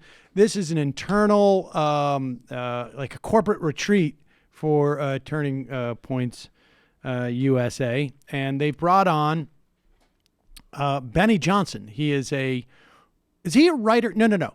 He is a Turning Points USA official. If you recognize the name, you'll recall that he was at one point a BuzzFeed editor. BuzzFeed politics editor. Politics editor. And it turns out that he was plagiarizing. Oh, right. That kind a lot of the stuff. And so Turning Point said, oh, you sound like our type of guy because we talk to college students a lot. And so things like plagiarism, you understand the college experience. And so we're going to hire you. It's late at night. Yeah. You got to put in the right keyword in the Google search. So we're going to hire you because we understand being the plagiarist you are, we understand how what your perspective is on doing, a lot of work, the busy work. So we're going to make you chief. What is his position now? A creative officer. Yeah, we're going to make you chief creative officer. So you can come up with different ways of plagiarizing things or something like that. But here he is. This is, what's they call this? A little too on the nose. Turning Point, we know how to get the best. Pause it. This is the opening comedian, I guess. Is this a comedian or just like sort of impresario? Okay, is this somebody? This is the MC of the night. Turning Point, we know how to get the best people. I gotta tell you, ladies and gentlemen, without further ado, the one, the only, Benny Johnson. Like we always do with this time. Okay, now we're going to talk over that because we don't want to get caught. They played some what Kanye. Is the music that I want to know? It's embarrassing. Yeah, here he goes. What's going on, my people? My people, hello! What is happening? It's Kanye, of course. Oh, Listen. God. You gotta be careful.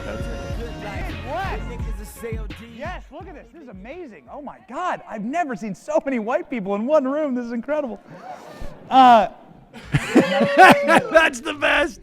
That is the best. He says, I've never seen so many white people in one room. That's incredible. And they start cheering and applauding. There's like, it's not a joke. They're confused because they're like, wait a second, are we supposed to cheer for that? Or they don't know. They can't. It's one of those things where it's like, I can't even acknowledge that he made that joke because it's so planned. And then I guess apparently they're doing some type of documentary about him or something. With that camera following him? Yeah. Yeah, but that's going to be a very inspiring shot. It's like that and porn is what awaits disgraced public figures. All right, let's play one clip. Beto O'Rourke out on the campaign trail. Boo, Beto, boo. There's some video out of him at the town zoning board meetings from his days back in El Paso. We got to go through that first before we play it. But here he is, and he's getting a lot of enthusiasm out there. A lot of the candidates are. Bernie's like getting a lot of enthusiasm. Kamala, Warren. Let's hear what Beto has to say, because that's what the proof is in the pudding, folks. The full political democracy is only possible if we vigorously pursue a true economic democracy. Every child, every man, every woman in this country must be able to see a future for themselves in this country. Otherwise, this country will have no future as a democracy. That means that this extraordinary, unprecedented concentration of wealth and power and privilege must be broken apart, and opportunity must be shared with all. Stop stealing my shit, white boy! I mean, the rhetoric is, you could pull it apart. The rhetoric is, there's some platitude there. Here's the thing, is that at the end of the day, the real trap here is to talk about opportunity. Because it means essentially like no structural reform. It means that there's really no way to measure if you've succeeded, right? Because conceivably, everybody has opportunity now. The only way you can assess whether people don't have opportunity is to look at the relative change in outcomes. And even then, that's a mushy metric. You just simply can't, because look, I mean, my argument, like, everybody has the opportunity to do what I'm doing here. They're just, the reason why they're not doing it is because they're not smart enough and they're not talented enough and whatnot. And I can assure you that is not the case. Which one you want to steal from, me or the old Jew? I'm well, curious. the fucking plagiarist. What do you think he thinks economic democracy means? It sounds like a good line to use in a speech. I think he answers it. Yeah, opportunity. Opportunity. That is literally not what that means. Well, that's exactly right. And I think that's exactly right. I mean, it sounds good. It sounds good. It sounds like what Bill Clinton said in the 1990s. If you work hard and play by the rules, you should be able to raise your family up. It's the same message. There is no change in the basic message structure or ideological presupposition. Yeah, I mean, I guess the issue is that the words he is saying do not mean much of anything. Well, there's also the problem of the Cold War, which is that democracy became synonymous for capitalist democracy. Absolutely. There's also problems of branding. Like, if you look at like even books on like brand strategy from like the 90s and the aughts, it was super trendy to even use language from like Maoism and like apply it to creating like a social marketing campaign. Listen, I think it's possible for us to sort of like over dwell on this stuff, but the point is that there needs to be real proposals that are on the table that define for us what he means by that rhetoric. And that is ultimately the problem, is that I'm sure we could find clips of Elizabeth Warren saying something similar. And we could find clips of Bernie Sanders saying something similar. And we could find clips of Joe Biden saying something similar. The problem for Beto is that we could find all those clips of those various people, but then we could look at their policies and to assess directly as to how, what those words ultimately mean.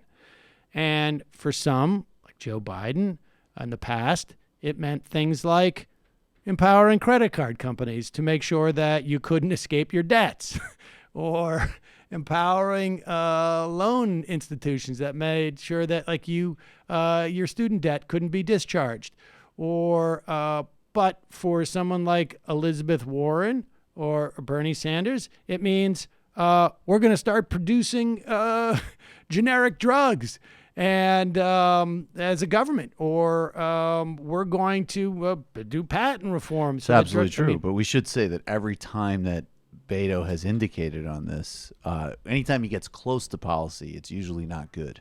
So to the extent he ever does get specific, it's a bad signal. And I got to say, like, I'm not into the Buttigieg thing at all, but it's very clarifying to have him in contrast with Beto, because he really is making, like, even he in his interview he had recently, he said that because of his age, which is a very interesting generational argument, that he's out of that Cold War mindset that Matt was talking about, essentially. And he's certainly not a socialist. He's not even particularly left, but he's triangulating, actually. And he's saying, well, we're the generation that actually understands that capitalism and democracy clearly have tension.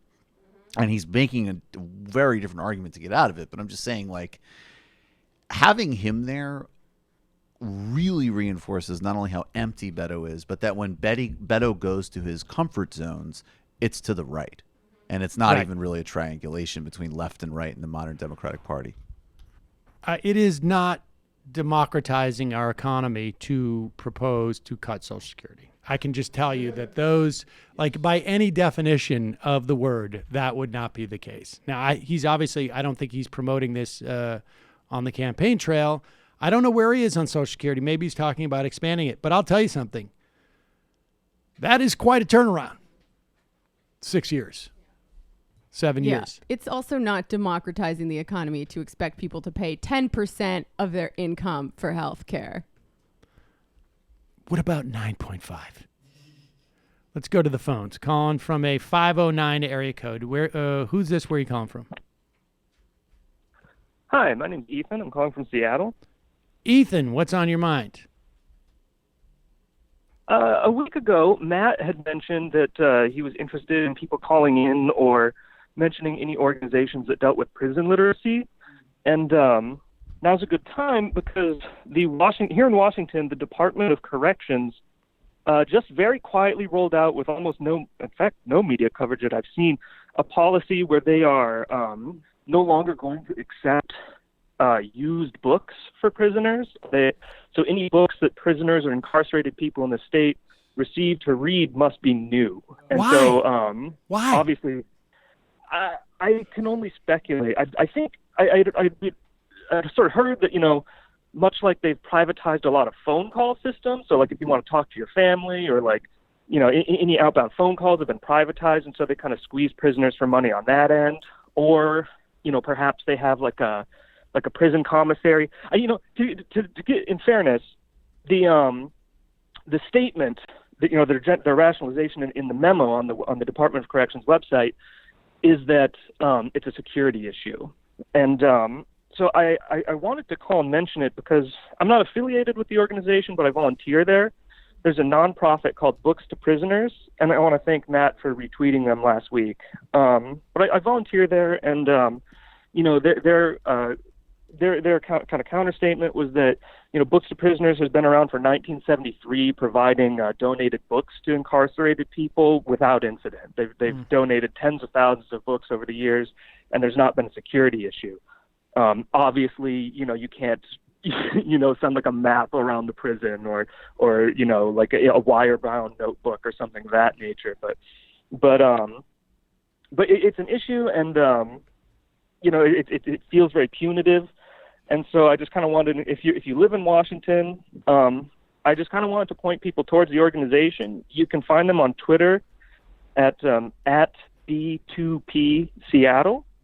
If you're interested in volunteering, if you have court-ordered volunteer service hours you need, you can do that there. They also have sister organizations in Portland, Olympia, and Spokane. If you're interested in the ban, if you find it offensive, as I do, because literacy is an important part of rehabilitation and reduces recidivism, I encourage you to volunteer at the organization if you live in Washington. And they also need donation of books. They do donate nationally. So please check out their website at bookstoprisoners.net. And as I said, their Twitter feed. Okay, great. We will. And their Twitter feed. We'll put that on. Well, we'll put Book to Prisoners on the site, and we'll try and retweet their Twitter feed. I appreciate the really call. Appreciate it. Thank you. Can I say one more thing Yeah. before I let you go? Yeah. Also, Jay Inslee, our governor, is running for president. He's generally been pretty progressive on issues like this. His office can be contacted at 360-902-4111, and we appreciate the support. Okay, thanks, man. Appreciate the call. Calling from a 313 area code. Who's this? Hello, can you hear me? Yes, I can. Who is this? Where are you calling from? This is my name is Nader. I'm a Palestinian American calling from Detroit. Hello, Nader. What's on your mind? Michael is sort of well versed in this as well. So basically, growing up, I'm going to speak about the Palestinian-Israeli conflict, but the broader issue at large. So growing up, my parents told me that our house got taken away from us, and there's nothing we can do about it, and it's we should just move on. So where did you live? I never really thought about it much until. Where did you live? I lived in a village called Zayta. Half the village got expelled to the West Bank in Jordan, and the other half got expelled to Gaza. Okay. Sorry. Okay. I'm sorry. I'm just kind of nervous. No, I understand. Okay. But yeah, so I never really thought about the conflict much until I was 18 when the 2014 Gaza conflict happened, and I saw people who look like me share my culture and everything, and I saw a talking point going around about how human shields of Palestinian. There was basically an attempt at dehumanization, basically saying Palestinian mothers and parents don't care about their children. So I was really frustrated and upset. So I wanted to learn about how the conflict started. So I went back to the 1800s, and I started studying the conflict, and I was kind of shocked to learn when I got to the 50s and 60s, I got to the Arab Cold War, and that's when I basically realized what is going on. The Palestinian-Israeli conflict is sort of intertwined with the Middle East at large. So I think basically what I'm trying to say is what I learned is that America essentially controls right now most of the Gulf states, excluding Yemen. It controls Egypt. It controls Jordan. And the countries it didn't have control of, it tried to get control of, which was Libya, Iraq, Syria, Lebanon. It attempted it during the Civil War. But right now there's sort of imagine a 30-year Mexican standoff at the moment. And the only country that's basically independent of American control is Tunisia. It's just Tunisia, and it's the only country that's independent and not in conflict at the moment. So basically what I learned is that instead of speaking about the Palestinian-Israeli conflict, I think it's kind of fruitless if we don't speak about the bigger picture, the imperialism at large. Yeah. That's essentially what I'm trying to get at. I mean, I think that's a good point. I think, this, I think that has, in many respects, been the dynamic in the second half of the 20th century. And a big part of it at that time was also the Cold War, right? Where Israel for the United States was a beachhead or like a firewall to make sure that Russia, or I should say at the time the Soviet Union, could not have hegemony over that area. I mean, look, the bottom line is this. It was a very sort of glib thing to say or easily dismissed when it came to the Iraq War. But the bottom line is the United States, it's not a question of wanting cheap oil. It is wanting to have the ability, when push comes to shove, to control the flow of oil out of it. It is not, look, it's like this.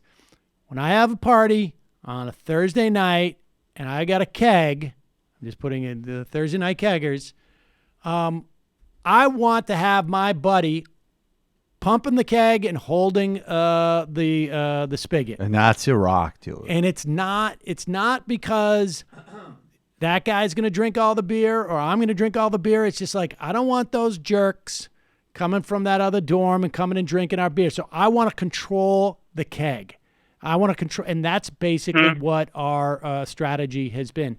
And look, there's other elements to it. I don't think it's just exclusively that, because a lot of this, but very quickly in the formation of Israel, there was, and maybe it took some time for the United States to come around and realize that this was going to be, geopolitical. Yeah, and it stop the national aspirations. Right. I mean, you're talking 19, 20 years, and I think to a large extent because there was a sense of you still had sort of the colonial influence on that region, and it wasn't quite. I think it took a while for both of the Cold Powers to the Cold War powers to sort of like start to exert influence in that region. But I also think that in this. But the thing is, go ahead. I'm sorry. What I wanted to say is, people keep talking about today, but they keep acting as if the Cold War was something that's past and it doesn't have any effect today. Because as it stands today, Sadat in Egypt, he basically he was a successor of Nasser, but he managed to become he basically went in line with America, the imperialists, and they got subsidized by America. So as it stands right now, these treaties, even though the citizens, they still, like for example, Egypt set up a pipeline to sell natural gas to Israel, and Egyptians sabotaged that pipeline 15 times until the government just gave up. So even though people are saying the Gulf states are becoming closer with Israel, it's more of the despots that are ruling over those governments. They're the ones that are making ties with Israel, but the actual citizens themselves all over the Arab world still pull over 80% to not want any ties.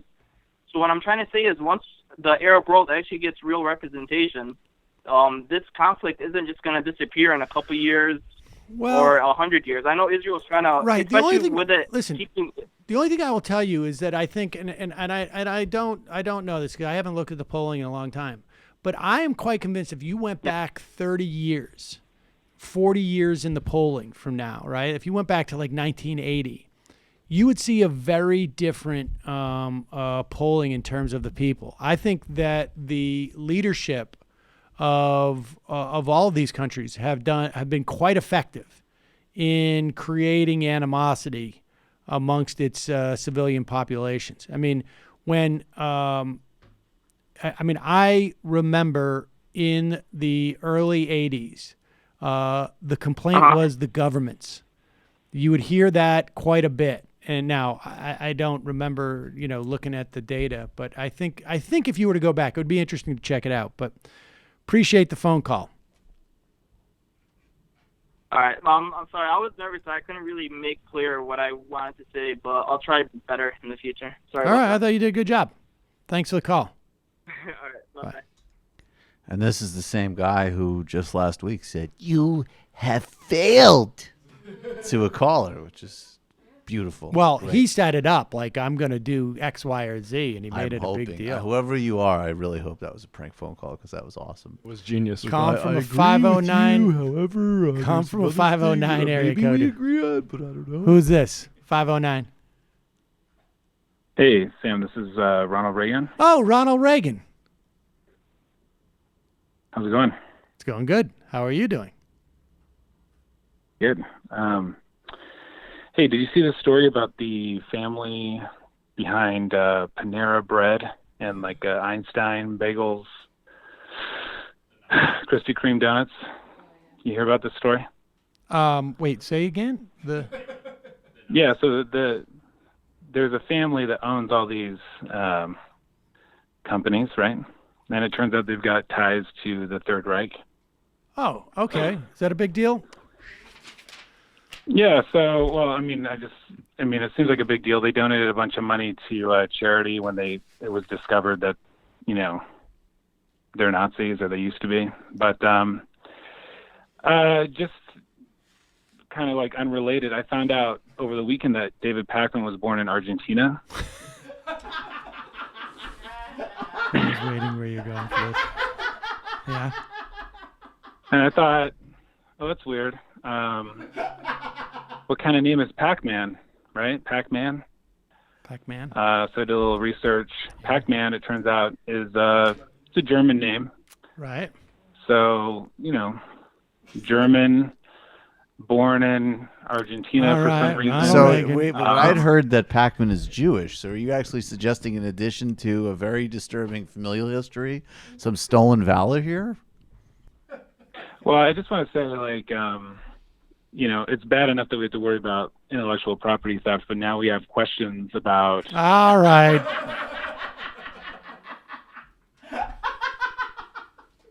Jesus. Unbelievable.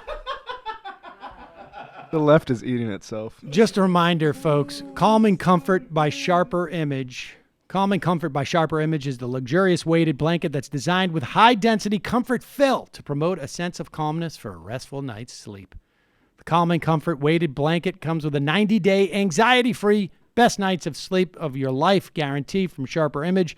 Right now, our listeners can go to calmingcomfortblanket.com. Use the promo code MAJORITY at checkout to receive $15 off the displayed price. Again, that's calmingcomfortblanket.com. Promo code MAJORITY, because you can't put a price on a great night's sleep. All right, we got time for one more phone call. Then we'll do some IMs. You're calling from a 612 area code. Who's this? Where are you calling from? 612? Hello? Hello? Hello? Hello? This is Brenda. Hi, Brenda. How are you? Hey, I'm doing pretty good. How are you? Good. What's on your mind? I just before I say anything, I just want to note that in my entire work history, I have always been on time and never had sick days. Oh. Oh, well, good for you. There you go. Boo. Way to be a square. I have no respect for that. Anyway, the other day was Trans Visibility Day, and so I wanted to address a couple of things. Maybe a month or two ago, you had a transphobic caller come in, and the way you handled that caller was simply an excellent example of how to handle that kind of trans caller. And instead of, for instance, putting him on your podcast, you simply hung up on him. And I think that you could cut that call and publish it on YouTube as a PSA on how to handle transphobic callers and not give them a fucking 5-minute spot on your YouTube channel. How about that? What are you thinking of somebody in particular? I am. All right. Well, I am. I don't need to know. Okay. I don't need to know how people refer to me because I already know, and I don't appreciate. You know, it doesn't help anything when people do that. Okay. I'm sorry for the language. I got a little bit more agitated than I anticipated myself. Well, I mean, I can understand. I mean, you know, it's not like there's not an opportunity for people in our society to express bigotry towards trans people. We see it all over the place, and it is. I think, you know, to the extent that there is there's not a lot of bigotry that is, you know,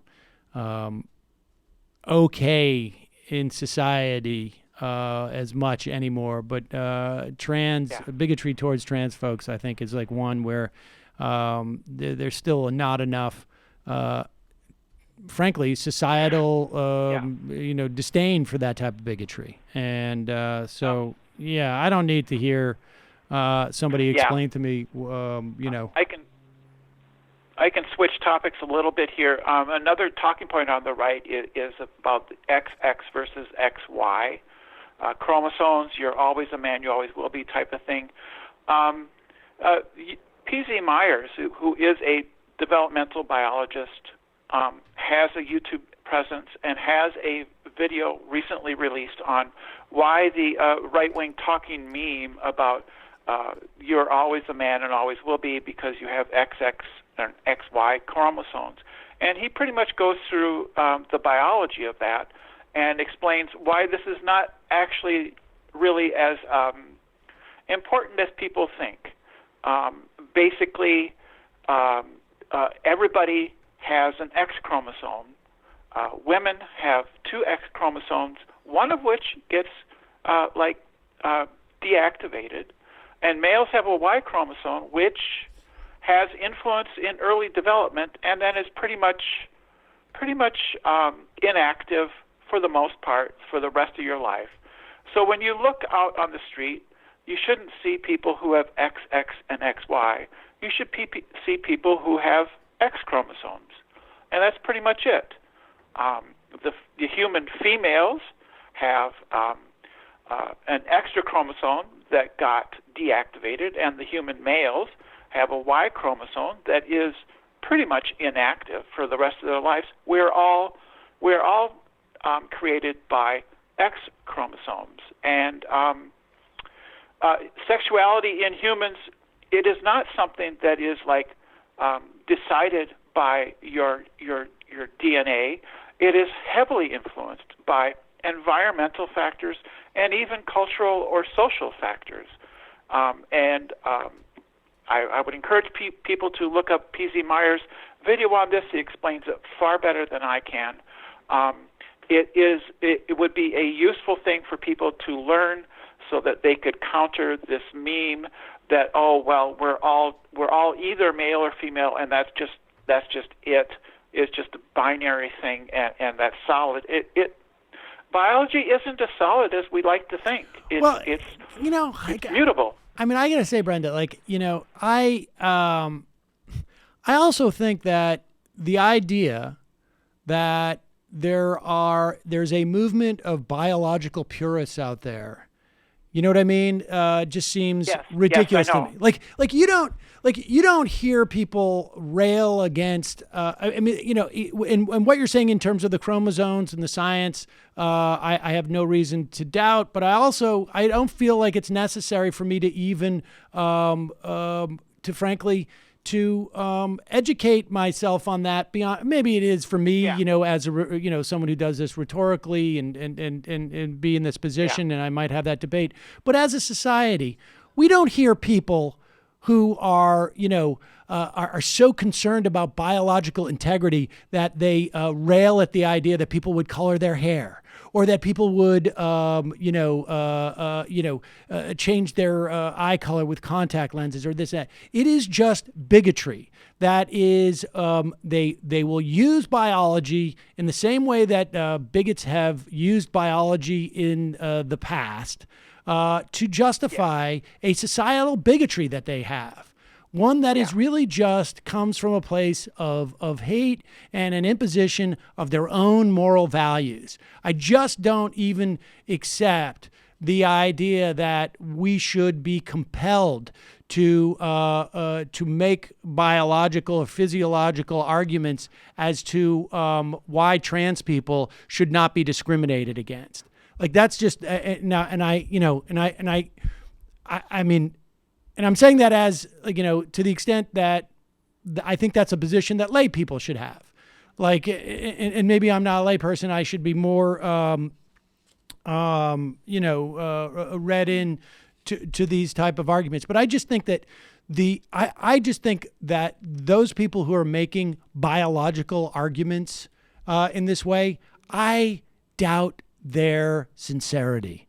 That's I guess what I'm saying is that I think it's just bigotry that is founded in some type of fundamentalist vision of the world, and that vision is dying out, and it's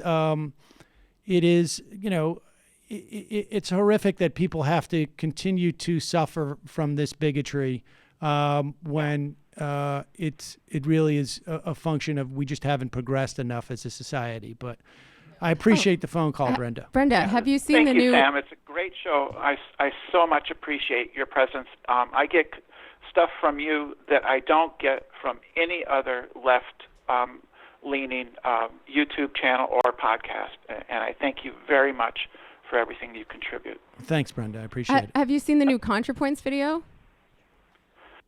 I have not recently. No, I it's haven't really seen it. good. I intend to. Like she goes over some of the arguments made by trans exclusionary radical feminists and just like takes them apart piece by piece. It's very good. My problem with ContraPoints is I just don't have her theatrical flair, and I don't have her background in academia, so I have to find a way to distinguish myself in other ways. So all right, I'm a little bit jealous. I'm a little bit jealous of her. Well, it takes all kinds to make a world. I appreciate it, And you Brenda. know what? Don't underestimate yourself. Okay. All right, bye-bye. All right, folks. I'm sorry. That is it. That is all the time we have for phone calls today. I know we've had people hanging on the line for 94 minutes is the tops. Let's go through some IMs, and then we'll get out of here. We're running late today.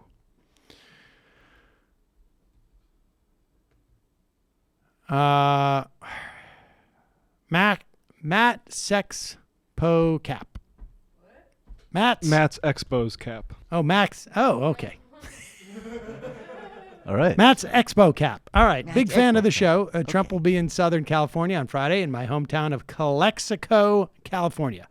Want to encourage people from SoCal to greet him with eggs, only if it's not considered too violent. Left is best. Water boat from Kashmir. Michael Tracey is a schmuck. Nay, he's the worst kind of schmuck, a lazy, unprofessional schmuck. Brock from VA. April Fools is not telling us Michael left Majority Report after that schmuck caller exposed Sam's complicity in Russiagate Friday. Also, that would have been amazing. Chiron is exactly how Fox viewers view the rest of the world below Texas.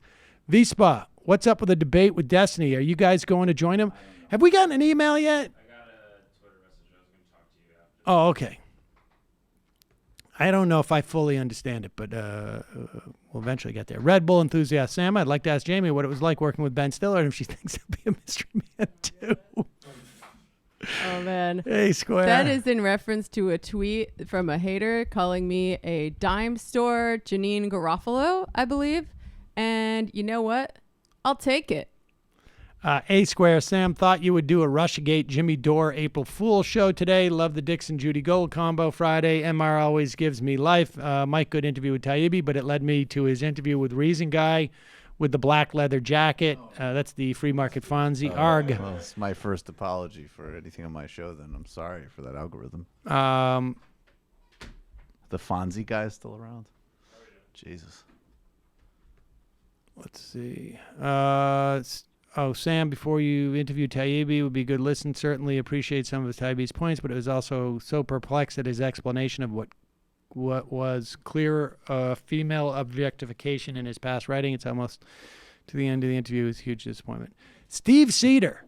More people don't speak out about the Biden thing because most people are his victims. Most of his victims are children. Eesh. What? Maxine Waters. Good afternoon, Samuel. Heard your debate with Michael Tracey. Was disappointed in your performance. If that little punk came at me like you'd have left the debate in a body bag. You come at the queen, you better not miss. Pajama Boy. Hey, Sam, I watched Tulsi Gabbard getting interviewed on TYT and found barely any redeeming qualities. Am I missing something? I haven't seen that interview. Chris Burdick. The number one reason you should be skeptical of Michael's medical paperwork, under attending physician, it names Dr. Sebastian Gorka. Vince Foster. Is Michael Tracey the source that Marcy disclosed to the FBI? I doubt it. I ask because even Taibbi spoke to the Russian spy lawyer, so maybe these borderline trolls have more at stake. Come on. Stop with that shit. Rick Come Scott, on. latest example of the, whatever. Smoot Court. Tracy's thing about the origin of the investigation is a red herring. They haven't justified the premise. It's at all relevant. Who cares if it started with a tip called into the Home Shopping Network? The investigation immediately began uncovering serious facts. I don't know where the what was the impetus of the investigation for the intelligence investigation. criminal one, I don't know. That'll be a good question to ask Marcy, who actually reads into this stuff. Winnipeg Craig, 3 words to describe Michael's reason for visiting the hospital: jumped by Canadians. Communist Dolphin. It wasn't a spa day. I was at the hospital. Incrementalism based on fear of Jamie Peck is the only way forward. DSA 2020. Jonathan Armstead. Sam, don't apologize for getting upset at Michael Tracey. He did something that irritated me when talking about Marcy Wheeler. He mocked how she was afraid that violence would come to her because of her reporting on Russia. We don't know what Marcy knew. But with Trump sending thugs to shake down Stormy Daniels, that's true. That is actually true. We can't discount that possibility. This type of gaslighting, making women doubt their own experience, isn't something that people with his politics should be practicing. Well, look, there's a story in the Times about an inside look into the assassination attempts from the Russian government on different things. And just like dragging on someone for admitting that she feared for her safety is utterly distasteful. I don't know that she was afraid of getting killed. I think she was afraid of perhaps like somebody hacking into her site and posting, pictures ostensibly of like who knows what. I mean, I don't know anything about Marcy, but everybody has stuff that they would not be made public. Who knows? TM, and I imagine Michael Tracey does too. TMBS is my jam. Sam, awesome saw show. I get a shofar for the recused rabbit named Daryl. The family reviewed many. Do dork forever. I'm not 100% sure, but what you're talking about.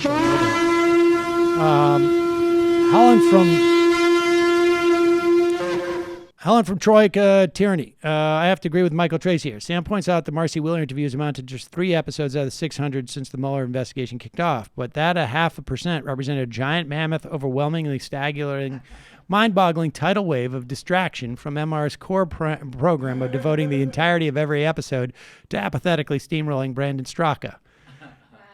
I don't know who Brandon Straka is. Ryan. Did you guys watch any of the Alex Jones deposition for the Sandy Hook lawsuit? It's over 3 hours long, so I won't blame you if you haven't watched, but I can email you some timestamps if you want highlights. Yes, do. Yeah. Attorney Andrew. What's up, Mike? On reparations, the William Darity piece, 40 Acres and a Mule in the 21st Century, estimates the proper accounting of the money owed from slavery was somewhere between 1.3 $4 trillion. In addition, he estimates that black Americans lost out on roughly $1.6 trillion based labor market discrimination between 29 and 69.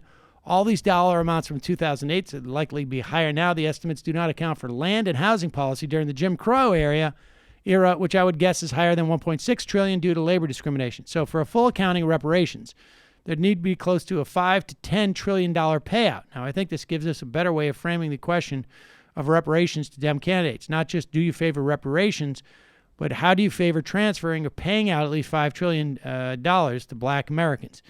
Do you think Julian Castro wants to push that? See, I totally agree with you, and I did actually. I read the Doherty piece, and I really enjoyed. I accept Baradarn's view on this, and I guarantee you, as we are now, there is not going to be a single candidate, maybe Marianne Williamson, who will embrace the plan the way you just phrased it. But I think you're right, and I think everybody should read the Doherty piece. I'll take a look. But none of them will. I'm still kind of forming my opinion on reparations. I'd be happy to read it. I like the Marissa Baradarn as well, because I think, as with something like Truth and Reconciliation Commissions, there's also just a broader, I don't want to dematerialize it, but there is a cultural and historical dimension to it as well. It's important in my view. But anyways. Seb Gorka's business card. Could you summarize the main issues with Adam Schiff? I know he's obviously camera hungry, but what else? What would you say, Michael? I would say that if you are the head of the Intelligence Committee, and I do not have these. He's only been the head for the last 3 months, but if you're the minority leader, he has spoken again with a huge amount of surety on, and not in the capacity of Marcy Wheeler as a journalist. He's also implying like, I haven't, when you say unequivocally that there is collusion, which I believe he's actually directly said, I just think it undermines his credibility, frankly, when as of now, that is not what has emerged from the investigation. I Right. just think he should be Now- a lot more careful, a lot more strategic. Now, collusion is not a criminal. I understand that. So the I know the collusion could distinction. mean. So Giuliani had the most prescient statement about this at all. Remember, we made fun of Giuliani when he said collusion isn't a crime several months ago. Well, no, but I mean that's been you know. I know. Marcy I'm aware. said that even in her. Yeah, interviews. yeah. But I mean, But we made fun if of it was Julian a lot found for that. out that let me ask you this: if it was found out that the Trump administration was pursuing policies because they thought it would encourage the Russians to continue hacking, would you consider that a crime? I would imagine that would be some form of crime. I mean, I don't think it is. You don't think? Okay, then maybe not. I am. But absolutely would you not consider the that ones- collusion? Then I would need. Then I'm not trying to be pedantic here, but then I would need. No, not necessarily. I don't know what that. No, actually, that's a good question. Legitimately, That's the thing, is I'm not that trying to be evasive I think but I will say for me, even when I've heard him say these things as somebody who didn't take them at face value, and when you heard people like Maddow say asset, or even David K. Johnson, who I think is much better, but he actually said agent and has since apologized and said he meant asset, which and so on. And actually, I think his and Greenwald's debate and Mehdi Hassan did a very good job of both corralling him and Marin Mate both on his show. But I think there could be a problem of what this means in a broader vernacular versus what it means in a more narrow technocratic sense. That's a valid point. But to me, someone like Adam Schiff is, in addition to the other problems I have with him around things like Yemen, which I take a lot more seriously, is primarily identified as someone who has hyped this. And I would say, by the way, even if we were to come to the conclusion that this is, we'll read the report, okay? Then But that's just it the would have been criminal better report. to probably underplay how dramatic it was and wait for a better payoff. But that's just the criminal report. No, I understand. Right? I get that. He's the House Intel. I understand And so that. I get it. Well, then let me explain it to you here. The House Intel Committee could be looking at the results of an intelligence investigation that could be radically different from what was pursued in the context of a criminal investigation. And certainly the measures of what would be a security threat would be different than what could be criminally charged. So, I mean, I think to a certain extent,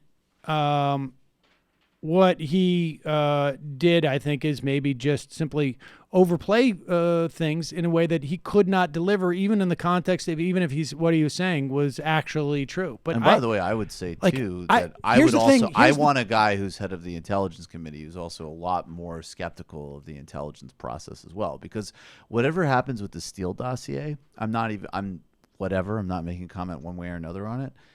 The process of how that, that's not terribly dissimilar from how these government agencies do it. So even the idea that these intelligence agencies produce something more analogous to math or science is not necessarily at all true. But and we've seen it in places maliciously with Iraq where it's lied about, but even with Iran. I mean, Iran is a place that for years it was spoken of as a matter of empirical reality that they had an advancement in their weapons program, never constantly undermined and never demonstrated. So even, again, I would want someone who was less media hungry. I would want somebody who did not overplay his hand. And even if he is overplaying his hand based off of intelligence reports, I'm wary of that too, frankly. I think indicative of it's a matter of taste as to how much He also we focus. is a pencil neck because as well. For the life of me, I don't know that I could say that I've seen one full appearance by Adam Schiff on any news outlet. I don't know that I've ever watched an entire or engaged in what he's saying. Has he exploited it? No doubt. Part of the problem is we don't watch cable enough, frankly. Yeah, I mean, no one in this room watches enough. My cable. way of dealing with his damage would be to go up to someone like Judy Gold and ask them, who gave you the most hope in all this that's leaving you the most disappointed right now? Well, again, that's one of the reasons that I like the Taibbi critique so much, because in my touching in on the terrestrial world of people who have been sitting and feasting on this stuff all day, they thought that this event would be a form of salvation. And and also thought about it in a highly conspiratorial way, and not in like the money changing hands. Let's see how this thread links to this thread type of thing. But like an actual like Saturday Night Live I think they sketch. should have been. They should have been more focused towards corruption, frankly. But and then you would open up the now. door What do for you think of everything. this argument that there were specific votes that if the Democrats had played it more low key, had not made it about Russia, John McCain votes like this for healthcare? Yeah, that was very persuasive to me. Maybe by the John McCain, by the whose time whole- healthcare happened, well, at least McCain, who was huge into Russiagate stuff, his justification for voting against healthcare was all Senate procedure. That was what he talked about. So, but that's one that, and I said, actually, on Woke Bros, which we titled "Lock Him Up," Woz and I argued about this, and the strongest case that I had for somebody who was more pro Russiagate than me, which I actually agree because I'm pretty politically expedient, is if you could convince me that this landed body blows on these guys, then great. I don't have any problem with that. I think absent, I'm not sure by the time absent that, I think we have. I think the Affordable Care Act goes down in flames. I think John McCain was so clearly associated with that stuff. I think that in his mind, he's the one who delivered the dossier. He's the one who delivered the dossier. He voted with Trump and on many other things. So I also just think that it's also this was McCain the being most high and I profile. also think, frankly, I'm pardon my language. It's also McCain being a total whore. And wanting like without a doubt. another couple of days of attention. Without a doubt. Without a doubt. Lock up John McCain's ghost. But let's say it was. I mean, it came down to that day, and let's say it was 10%. Right? Like, I mean, let's say 10%. No, it could totally have been 10%. And I honestly, and it's funny because I don't want to bring that back up because I think the whole Tracey thing. But if you go and look at the doomsday clock thing that people refer to, there is an executive summary of it. Now, maybe we should demand the full report. Actually, you probably can read the full report. But there's like an 18-20 page summary of it. And they do talk about stuff with Russia, and they talk about the INF treaty. And I am actually totally open to having a broad atmospheric argument that this process does not help conduct a better relationship with Russia. But most of that report is about Iran and North Korea. So in fact, I think the peak was in 2018 was when we North Korea. North Korea, and when we had the Hawaii thing. Oh, and the Hawaii thing, the false alarm in Hawaii, which nobody talks about, which is horrifying. So remember, there was a day where we thought like Hawaii was blown no, up. I've always held. Yeah. I said from the beginning. Yeah, you forget about that. I definitely have said both. Let's wait till the report comes out, and if this can be used to chop some points off of Trump's approval, that's cool. So. Declinator. Hey, Sam. Michael shows his MR dedication by coming in even after having to go to the hospital. Does that cancel out his next 4 Michael Monday phone-ins? Also, I think Michael should offer his sick note as a peace offering, having not eaten his food bucket yet. That's the food bucket is ready. Damning. We've located it. It will be happening soon.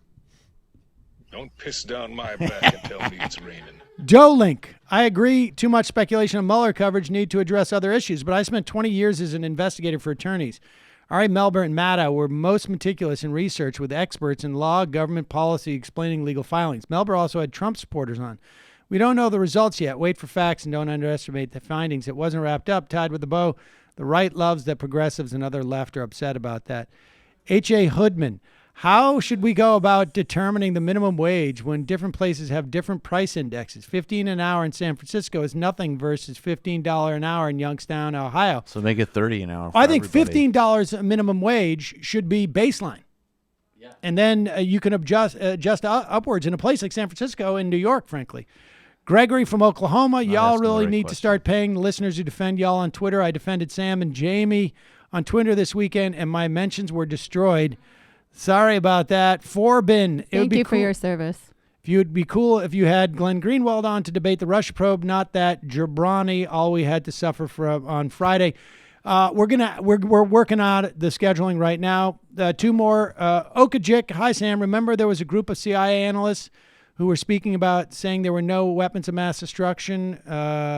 Scott Ritter, Ray McGovern, and Vips. I can tell you that Janine was recruited by Scott Ritter's organization, Win Without War. That's who basically recruited her to go on television because she was the only one who could get on. And that dude was literally speaking in, I saw him as a teenager in the basement of a Unitarian church. Yep. The final I am of the day.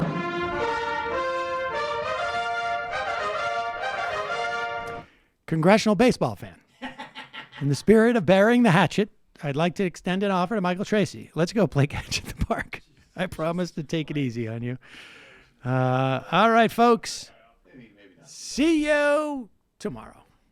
It might take all the strength I got to get to where I want, but I know somehow I'm gonna get there.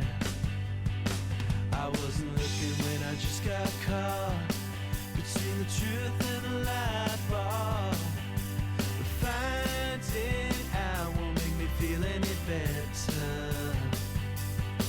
Yeah, I know the clock is ticking, but the meds are gonna kick in, and my pilot light shining bright. I get somewhere the choice was made, for the option where you don't get paid, for the road that bends before it finally breaks you. I guess somehow I lost my drive between the 101